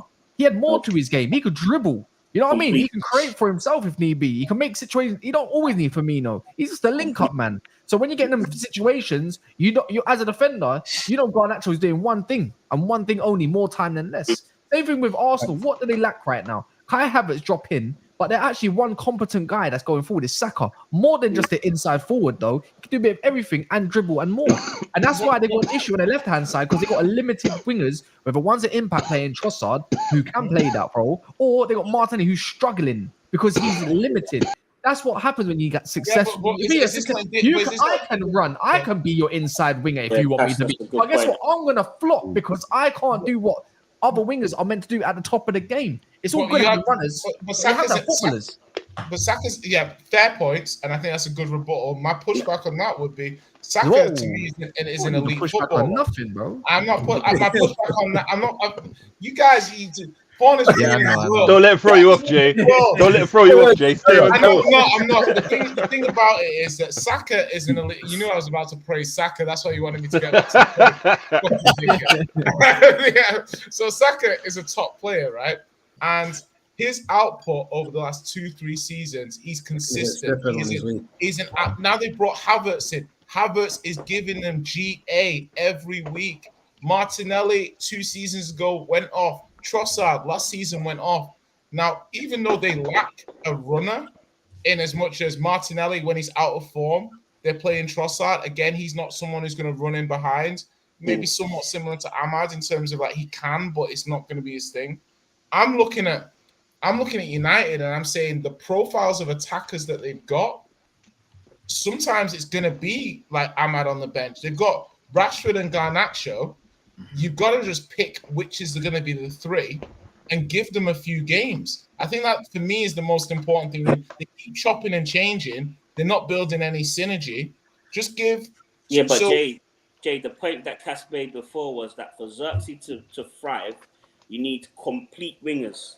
Like, because Xerxes, there's a player in there, But unfortunately, at the moment at United, they haven't got the Could personnel. you give me an example of a winger that you think would fulfill this? Like who's a winger? I'll just name you 3. They're not available. Yeah, The wingers they need are not available. Like The who? wingers they need are not available. You know what? You need more than that as well. By the way, you need a midfield to be. You need 2 at the base that you know that can just be solid in a way. But at the same time, Bruno needs to stop being headless chicken and being everywhere where he wants to be. What kind of wingers do you want though, Cass? Like who? I think Ahmad. You know what? I'll go back to the first game against Fulham. Xerxes, when he come on, Ahmad and him were linking up very well. And the thing is, as well, I think Rashford needs to try and click with this sort of guy because he ain't had that in a while. Because Marcel's always injured. You can see he can definitely link up with that. But the issue with me is you're trying to play inverted fullbacks. You're trying to play one in midfield. You're trying to get multiple runners beyond. I think they're taking up space as well at the same time. They don't know where to be on the pitch when you want to make those runs. I think Manu could be that guy that can run in behind as well. I've seen him do it. Actually, I've seen him do it for England as well. I've seen him do it a couple times. For me, I just can't stand Bruno Fernandes. Or maybe it's just the way the manager's using him that's making me sick of him at this moment. Do you know what I mean? But he's had multiple different managers. He's just regressing, isn't it? But you want Bruno in the box. I don't want him in build-up. I don't want him anywhere else. Your best quality Bruno for me is in the box. Why is he in build-up, Cass? Why is he in build-up? That's where I've been pointing to Ten Hag and say I don't think you're utilizing Bruno's best qualities. But guess what? Behind Bruno is Colby. He can keep the ball moving, but you've got Casemiro. But you've got the pass he played into Xerxes, Cass. Oh, don't get me started on his first few passes in the game. Oh my word! He was about 5 yards away. He played it to feet, and there was one where actually Garnacho was in on goal and he decided to go left instead. I remember which one you're talking about. You saw me on my watch long. I nearly threw my phone at the screen. Yeah. Xerxes had a run on as well in that particular move as well. Yeah, it's just you know what it comes down to. It's this system with Ten Hag. It's all based on individual quality of what in the moment I find specialists in the moments. That's no different from what Ollie was seeking or wanting, and that's kind of annoying. Like you're relying on that because systems hide deficiencies, and his system is not hiding any deficiencies right now to secure something that's good going forward, sustainable, and it's just. I thought that was going to happen, especially after like Brighton and the Fulham game. But it's like Fulham, you're playing a higher line, even with Maguire. Then somehow with Brighton, you got a little bit deeper as the game went on. And then against Liverpool, you decided you want to deepish defense, second lowest in the league. But the press of the press was 12 seconds long, which is not the greatest. And also along that, Xerxes in the press is so higher up that there's so much gap that Liverpool can play their way through. And so, are you sorry to cut you, but are you Ten Hag out then now? Because last week you said that's not Ten Hag. No, you know what? I haven't exactly said I'm out, but I'm seriously not in favor, and I would want him to walk in it. I want him to go in it. But I think you got to measure the progress not but through one game, but it's the game that he lost in that makes me sick to my stomach because it's the same team you got whooped by. And it's just more records you're breaking since the 1930s records. I don't know anywhere. Right. I can't give this guy any more positivity that I did over the summer. I don't see where it comes from, and frankly, I couldn't give a shit if we scraped to win against Southampton or even balled out against Southampton because they're just a newly promoted side. But if you win the next three games, though, like obviously you can say Ten Hag out. Not you personally saying that Ten Hag out. He's got only 3 games though. I know Ten Hag's, but one of them Tottenham, by the way. One of them's Tottenham. You got to earn your flowers, my bro. That's the thing. But the thing is, I don't think he's going to earn his flowers because guess what? What happens if Agate gets subbed off or gets injured? I know he's going to play Casemiro there again, and guess what? He's going to drown him again. Guys, I want to quickly switch it. No, we don't need to do that, Ash. We don't need to do that. What we got to do all that for? What we got to do all that for? The show was going good. The show was going good there. Hey, obviously you got drop points. Obviously, it wasn't your fault. But what do you mean? We gained the point. We gained the point. We haven't spoke about the whole. We gained the point, bro. The whole recipes, the couscous. You know, basmati. Man said the couscous, you know. No, but we haven't spoke about. Obviously, it's been a week, innit? So there's a lot's happening. Yeah, but there's only one Arsenal fan there. There's 1, 2, 3. There's 9 of you lot. Yeah, no, it's a big stream. This is a category on the XXX sites. We really got to do this, boys. No, moving on. I want to end it in like less than 15 minutes. So I just wanted to. That's optimistic. I'm trying my best. All right, Jay, I'm trying, innit? Obviously, we spoke a great length of Man U, Liverpool. We spoke about Newcastle and Spurs.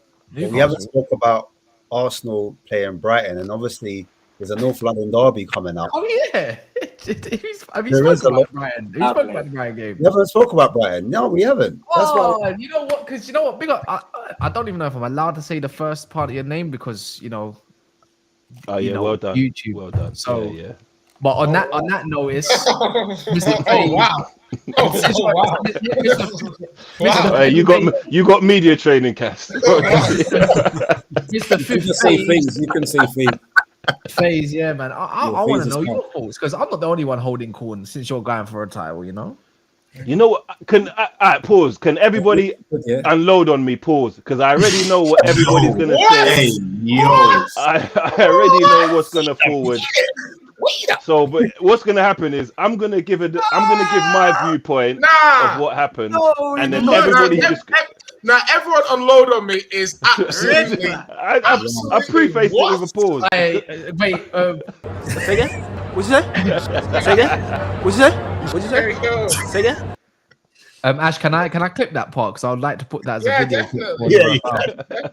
Just be like everyone. All this shit that's been going on in the show, and you want to clip thank that. for Jay for saying that specific word because I'm gonna also clip that part without context. I mean, that's unnecessary. Yeah. That's not what the he said. But mine weren't unnecessary, Jay. Mine wasn't unnecessary. Yeah, I'm clipping Jay too. Even though he didn't mean it, but I'm doing it because people know him on Never Felt. Actually, how about this tomorrow when you're on at 11? Well, when you jump on at 12. Yeah. Oh my God. Yeah. When you sorry, go on, Face. Go on. So what do you want? Like my viewpoint of the game, red card, or start with the red card. Start with the red card. That's a good. All right, so if we start there because this ain't gonna be 15 minutes. But anyway, like more time by the minute.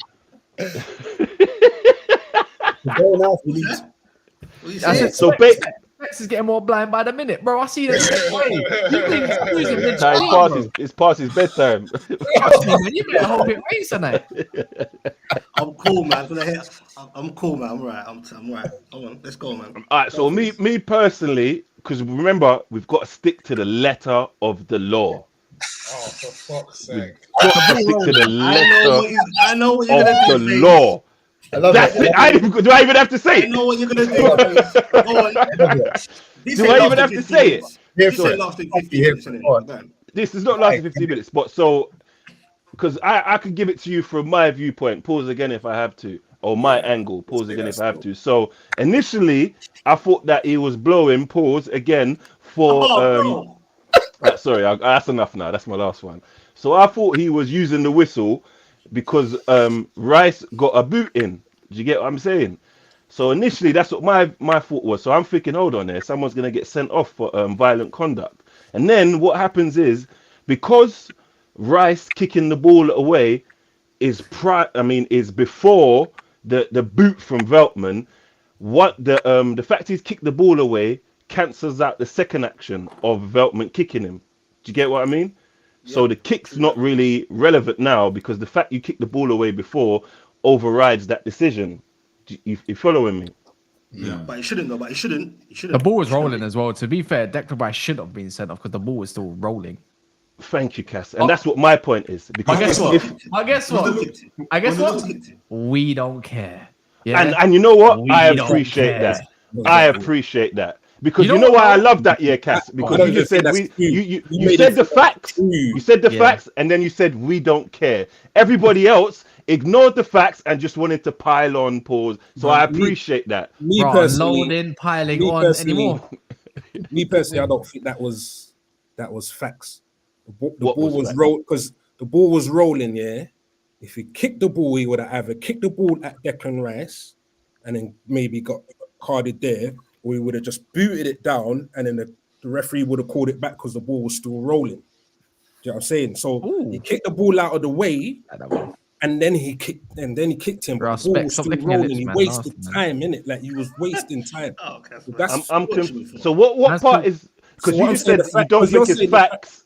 Yeah, The fact what I'm is saying, the ball was rolling. That's the fact. You're saying the fact. I'm saying what's not fact is that kicking him was cancelled out, and I'm saying he was going for the ball.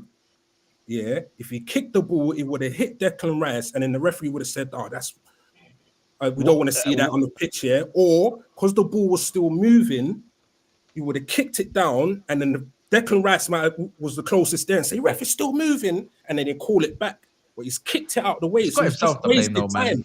He's got himself to blame, innit? Yeah, the reason why I said it cancels it out because regardless of what happened prior, Veltman kicked Rice, but Veltman never got no disciplinary action for that. No, but he was going for the ball. Yeah. No, but I've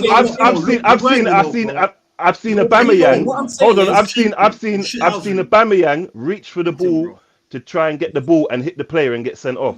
So whether or not you're going for the ball, if you damage someone like that in that way and they're that close and that radius, first and foremost, the player there's a protective space around the ball on a free kick. You can't take a free kick with a player that close to you. That's illegal. It's an illegal action. So if the fact that Rice moved the ball first can eradicate Veltman's kick, the fact that the ball was rolling, if one action can throw away every action after it, the initial first point action, the ball was rolling. So if you can cancel out the kick.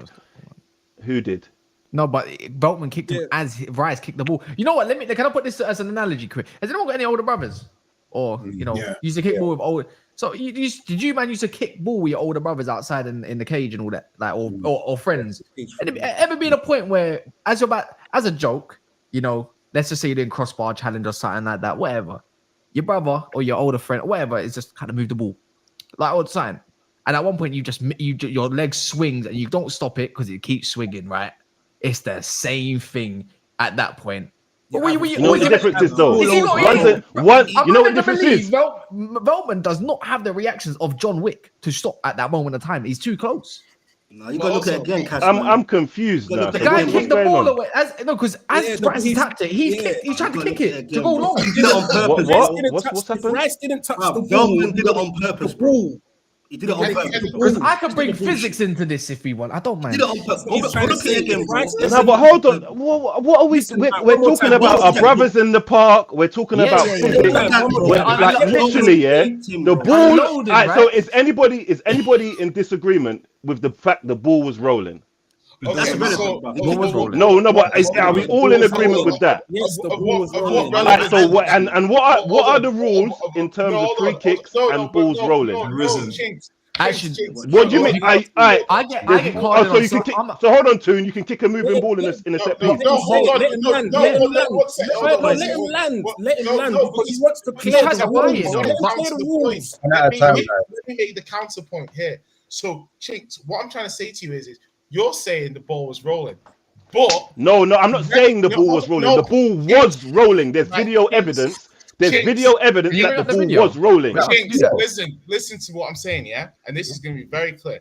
It is not for you to say that the ball is rolling. It's for the ref. So the ball would still be kicked and the ref would say the ball's rolling, retake it. Do you see what I mean? So the fact that the ball's rolling is irrelevant to whether or not the action should be penalized. Because the action of it being a rolling ball and it's not, you have to retake it, doesn't come into effect until after he kicks it. So he has to kick it in the first place for the ref to then say, actually, that's a rolling ball. So that's not a valid. That's not true, though. Yeah, it is. No, because did you hear what he just says? The ball. What did you just say? So that if the ball's rolling, then he has.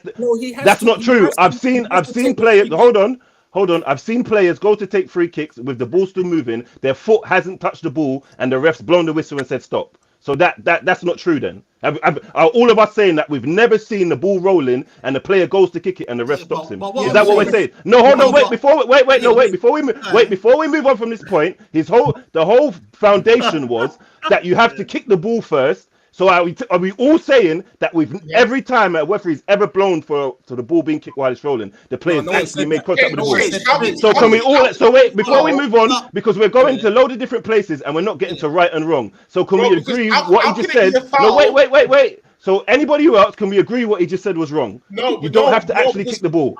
Does anyone else agree with me?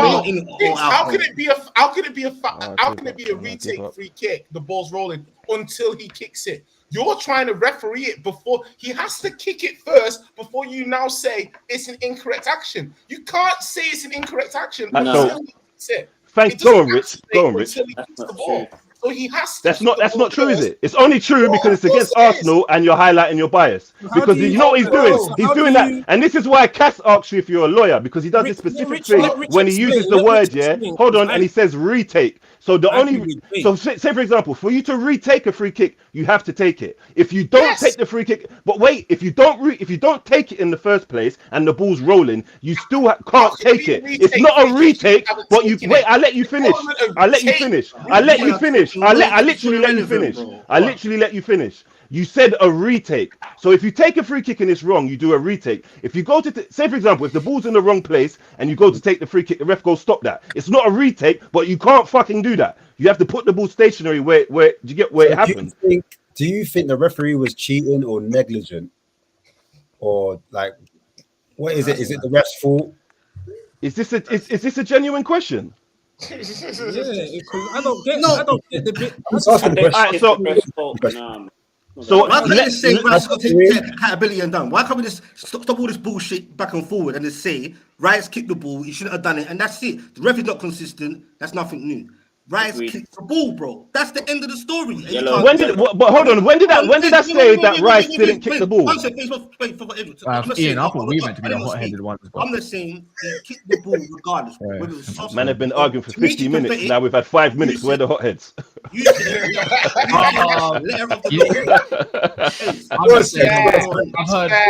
a fair point. I'm just saying I've heard more screaming in 5 minutes. You know, like victim mentality from Arsenal fans yet again. But cool. No, we're not going that far. Victim. I'm just saying, Rice kicked the ball, bro, and you got to take accountability. Come on, man, you've got.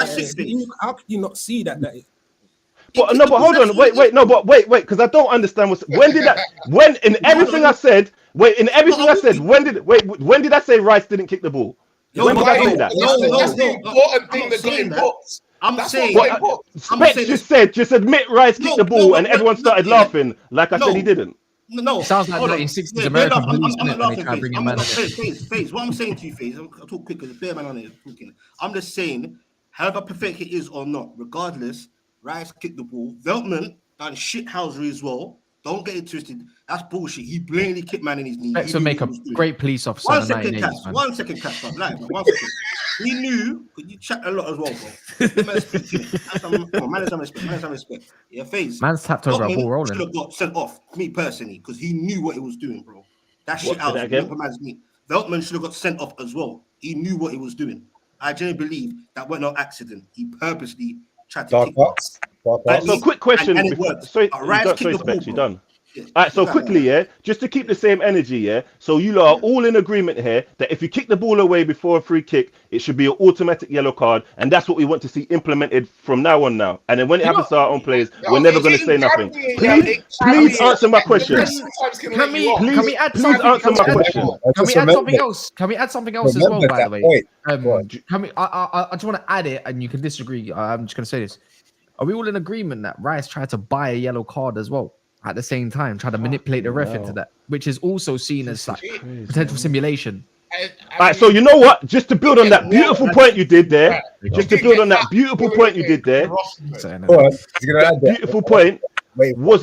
Veltman doing the same thing by trying to take the free kick extremely quickly and kick it into Rice? I think he's trying to get up the pitch. But there was no pass on. Did we not watch the game live? Ali McCoy said there's nobody up the pitch. There's no one for him to kick it to. See, this is why it's we're just going to be silly and come up with everything to highlight it's wrong. You can't book a player on that. You're like on what? On that bit, like, he's tried a thing.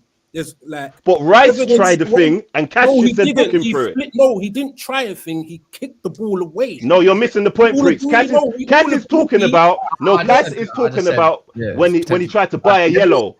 Let me. That's nothing to do with kicking the ball. He wanted to add it onto it as well. Hold on, Cash is trolling you, man. Hold on a second. What about man, you got bedtime, bro? You gotta take your muscle relaxation. Ash, you already see where I'm going, Ash. You already see it. Go and say it. Yeah, that's. I thought you were going there already. So but they cut me off. I didn't even get there because remember we must see yellow cards now. We have to see yellow cards for this. So go on. Pedro obviously kicks the ball, and then he doesn't get booked. He does exactly the same thing that Rice has done, but there's no consistency with the referee and him not getting booked. Yeah, That's that's what the we wrong call. That was the wrong call. No, This is what I'm trying to say. That was the wrong No, that's call. not. You would have said it. If that's what you're trying to say, you would have said it. That's not what you're trying to say.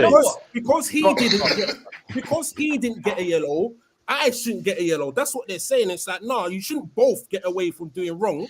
Like he got away with it. Okay, you still done wrong. You get punished. But that's what. And this is what we're arguing.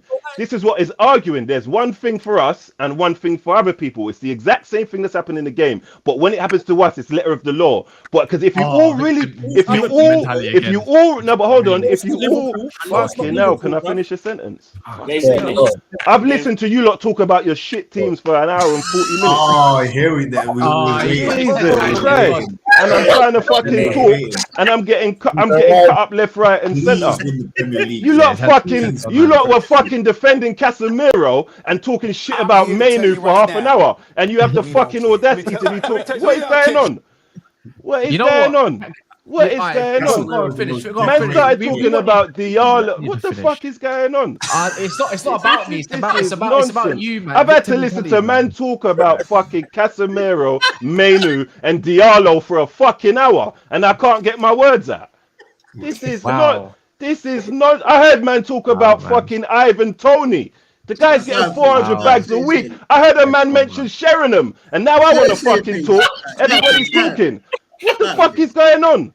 Go, please, go, man. Jesus Christ. I give up. You lot talk about Arsenal. I'll just hear you go. Oh, wow. I'm back phase, man. So you say definitely weren't Liverpool fans saying that though. Well, Arsenal, victim mentality. You know, it's Arsenal fans just want to do this thing. They want to blame everything but themselves, that they were playing good prior to that red card, anyways. But we move. Sorry, FaZe, man. Where's Stefan? FaZe, man. Where's Stefan? What? He went Stefan. You've got to pause. Asmati, yeah. Please, can you get a show with bloody Asmati and bloody Jay and Stefan? Please, I'm begging you. I am begging you, bro. I am begging you, bro. Man said Stefan should visit the island of relevancy. Absolutely not. But yeah, I wanted to know everyone's thoughts quickly, just on the NLD, just a touch, because I want to end the show now. Well, you know what time it is, bro. You know, listen. Let me not gas too much, yeah, because it's a little bit. Let Jay gas. Let me hear this. Let me give a little bit. Bro, listen. You can go ask Arsenal fans, yeah, about this game, yeah. They ain't confident about this game. They ain't feeling confident. That's not, bro. They ain't feeling confident. Like last year when we played them, yeah, low key we played well, yeah. All the luck went for them. The disallowed Van de Ven goal, Romero hitting the post, us getting a penalty on Kulu and Saka going down the other end. Shit said, listen, this year. Listen, we played them last year at their stadium when Rice got injured at halftime. We were the better side in the second half. I agree with you there. They're coming to our stadium without Rice. Yeah, like we can do them. We're not going to lose this game. Bro, our midfield's shit. I'm sorry, I'm not having it. Are we going to win it? I'm not sure. Rubbish, we're definitely not losing this game. Bro, I'll take Party over Basuma. I'll take Party over Basuma. Yeah, bro, I'll take Jorginho. I'm not out here I'll take Jorginho because Jorginho, our young players will learn more from Jorginho. Bro, these motherfuckers are gonna need a gas mask after 30 minutes, bro. We're gonna run these, man. Don't worry about it. With strike force, bruv. I am not concerned. It's a derby, yeah. So when I do it, I get slated, but when you do it, it's all okay to you, man. My team aren't going to lose. If Timo Werner comes on, bruv, and you're telling me that they're going to kill, we're going to be cooking against Arsenal, bruv. No, bro. Swanky Van de Ven back. Let's do this thing, bro. Like, let's do this thing. Bro, that hamstring injury for the Vens is going to be doing this. Bro, you saw him against Villa. Bro, listen, you saw him against Villa. They gave up 2 clear chances to Aston Villa. Yeah, We know we're going to get big chances in this game. We're going to get at least 2 clear-cut chances. We're going to take them. That's another question. But we are, even last year. You yourself said that you don't have killers. You said you don't have killers in front of goal. You yourself said it.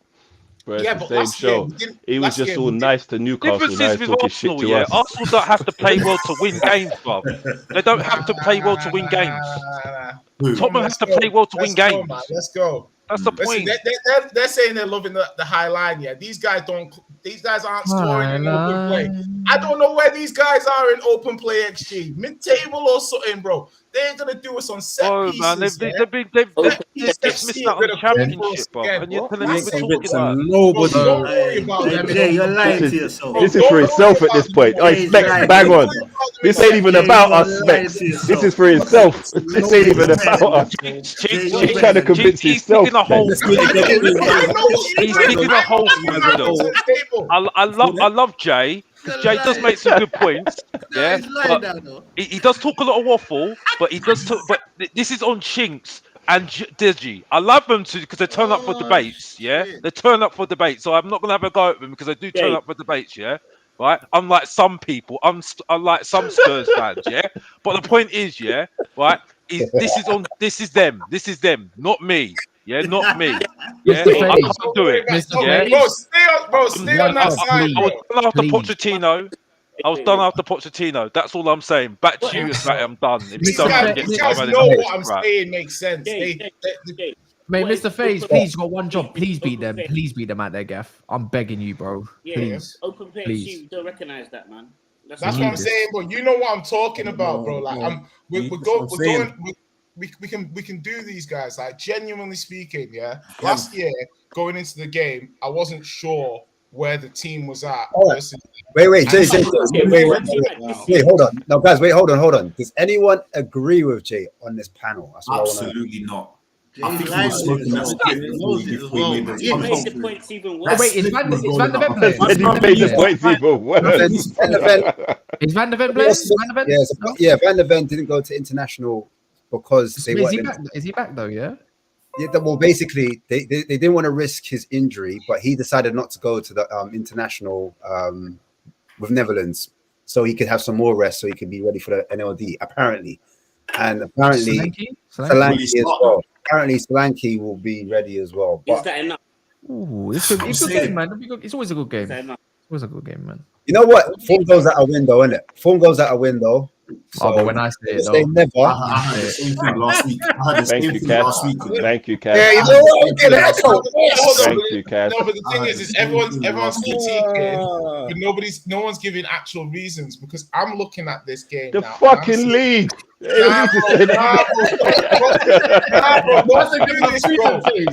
don't do this because we all watch Villa versus Arsenal. No, because no one had any point because there was no other way to say it. It's just common knowledge. It's just common knowledge. We're better than you. Bro, Villa are better than you. No, stop, hold on. He said Villa are better than I Rich. He made the points consistently worse.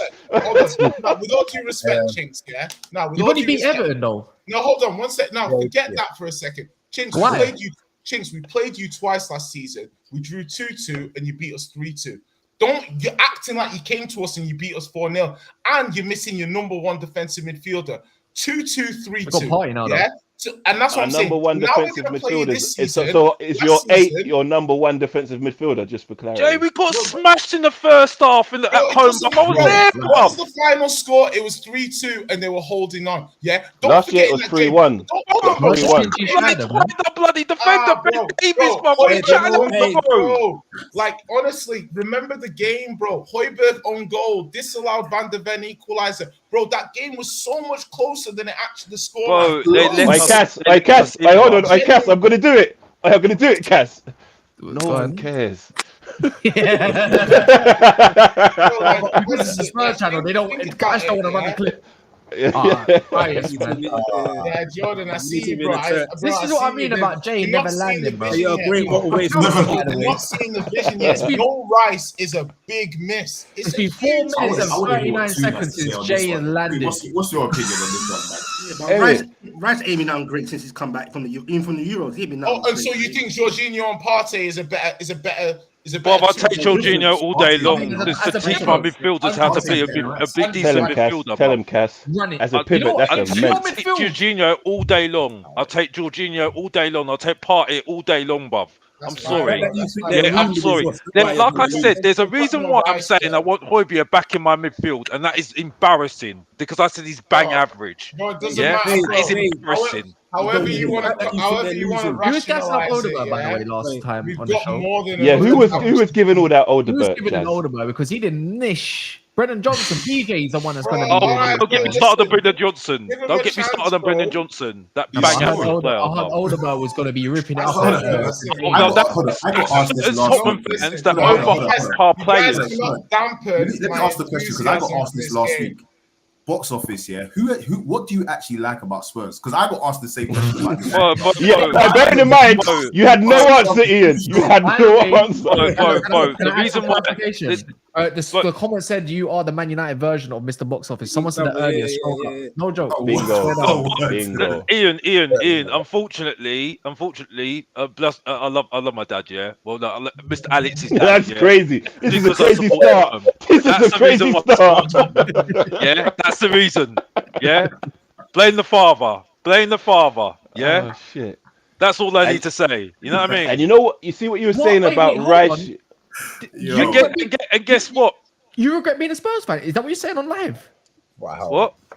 Are you saying like praise? Are you regret being a Spurs fan? I'm gonna call you Veltman. Or your new name's Veltman, Cass. Your new name is Veltman. You are a shithousery. No, but I'm always blaming the father. I said blame the father for why I support Spurs or something. That's what the way I. That's what he did mean. That's the father, but it's in the blood now, isn't it? It's in the blood. You know what I mean? That's crazy. That's like a man saying, "Yeah, I got cancer now. It's in the blood." That's crazy. What the hell? Nah, what you mean? No. Nah. Listen, we can say a lot of things on the stream. Comparing supporting Spurs to cancer is where I drop the line. No. That didn't come from me. That didn't come from me. That didn't come from my mouth. I don't know where that came from. The Hotspur. No, I didn't say anything about that. No, I'm not going to go there. I'm not going there. That's going too he far. said, unfortunately, it's in the blood now. Something. But Mr. Box, you had a choice though, bruv. I'm born and bred in Tottenham. All my family Spurs fans. Mum, dad, you get me, bro. You could have made your own choice, bro. You could have been weird like me. You get me? Yeah, but it's in the blood now, bro. It's in the blood. It's in the blood. You know what he expects. You know what he expects. You're that. I don't know. Yeah. I don't know if he was. I don't know. Obviously, situation, but someone in your family took you to a game or something, or watched on the TV or something. And you know what you like the most? You like the referee, innit? And you thought it was a team. You thought it was a part of the team. That's why you support Newcastle. It's the only one reason why you're supporting Newcastle. Yeah, it's because that's the case. It's Mr. Alan Shearer, Euro 96, bro. That's why. You're not 50 years old, bro. You know his age. That's why, bro. It's Alan Shearer, bro. Big up to Alan Shearer. It's him. Oh, he did join in 2000. That was my error. No, you're 96, bro. After that, just after that. September. I scored that in Premier League years near my age. Like I grew up on shit. Like, what do you mean, Shira? You support, bro? I'm pretty sure you was in. You're telling me in the 90s you wasn't growing up as a teenager. I was older than you, bro. I'm older than you, but I was a late. You're ancient, bro. You need a muscle. I'm telling you. Wow. Euro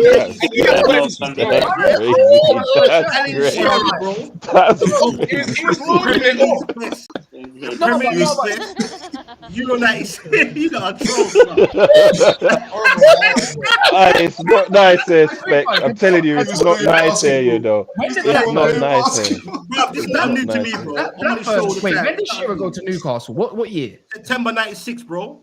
96. Yeah, when you was born. September 96. When Tupac died. I was like 6 months. I was like half a year old, yeah. When Tupac died. When was you born, Spec? I was 11 years old in Euro 96 time, bro. And all of a sudden, you just become a. So who did you support before Newcastle? No, but if you listen to me, let me speak, bro, to understand. You should know. I already told you this on the phone, bro. I can't hear me out. Certain men are like from 6 or 5 years old into football, innit? I was a late comer, like 11 years old. Euro 96 was on. Hold on, let me hear me. Euro 96 was on. come on, in Jamaican household, bruv, you ain't got no say about can I turn it over or whatever. You have to just sit there. So all my friends like football, obviously from early. So I thought, raw, who's this great white hype, Alan Shearer, bro, that everyone's gassed about? I thought this looks kind of cool. And then from then on, I had no team. But all the man them are like, bro, you got to pick a team. I said, you know what? Can I gather one thing then? Yeah. So Alan Shearer sold you a lifetime of sadness, just the way. It's like Terry. It's like a bit like Terry Henry. He sold Arsenal fan base a whole dream in it. You know what I mean? Because there was nothing going on before then, like in the 90s, really. Let's be real, blood, until they really won something, 96, 7, whatever. It's like Terry Henry, isn't it? I wouldn't change it for the world. Thierry Henry is the reason why most Arsenal fans are sad. Yeah, but no, that's they had a better time than me. He sold them a period. Twice to land this point because he's, you know what? I feel unless you're like in the born in the 80s, I can understand. Arsenal were good in most eras, isn't it? Yeah, but on this era, I think like a lot of men around the 30 years of age, Thierry Henry sold them a dream. They thought they were going to be good forever, or good for a good period. But that's like you though, bruv. You thought we could everything had its day, bro. Everything had its day, bro. The difference is, oh, man done an Uno reverse card. No, yeah.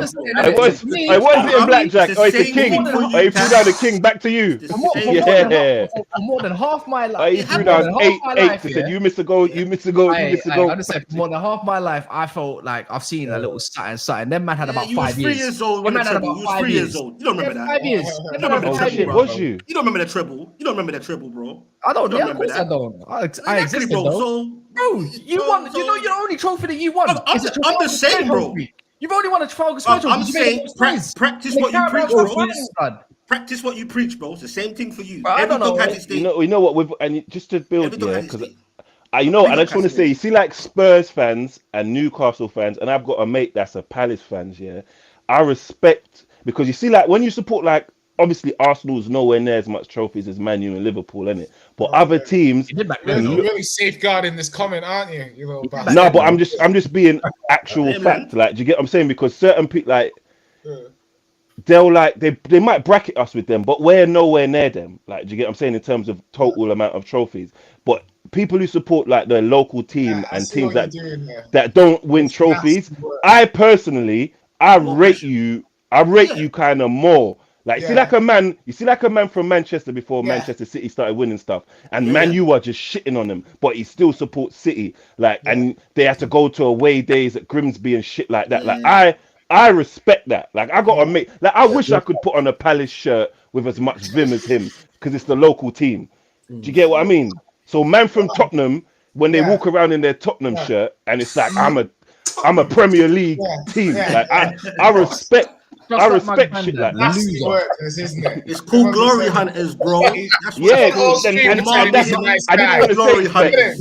say I was aware though in Tottenham. I got my shirt in Tottenham. You know what I like how in 17, bro. But you know what the mad thing? You don't say this to make yourselves feel better because you're just actually losers, yeah. So that's fine. The thing is, if you want to call me a glory hunter, I could have switched teams. I could have switched teams by now. Then, if that's the case, isn't it?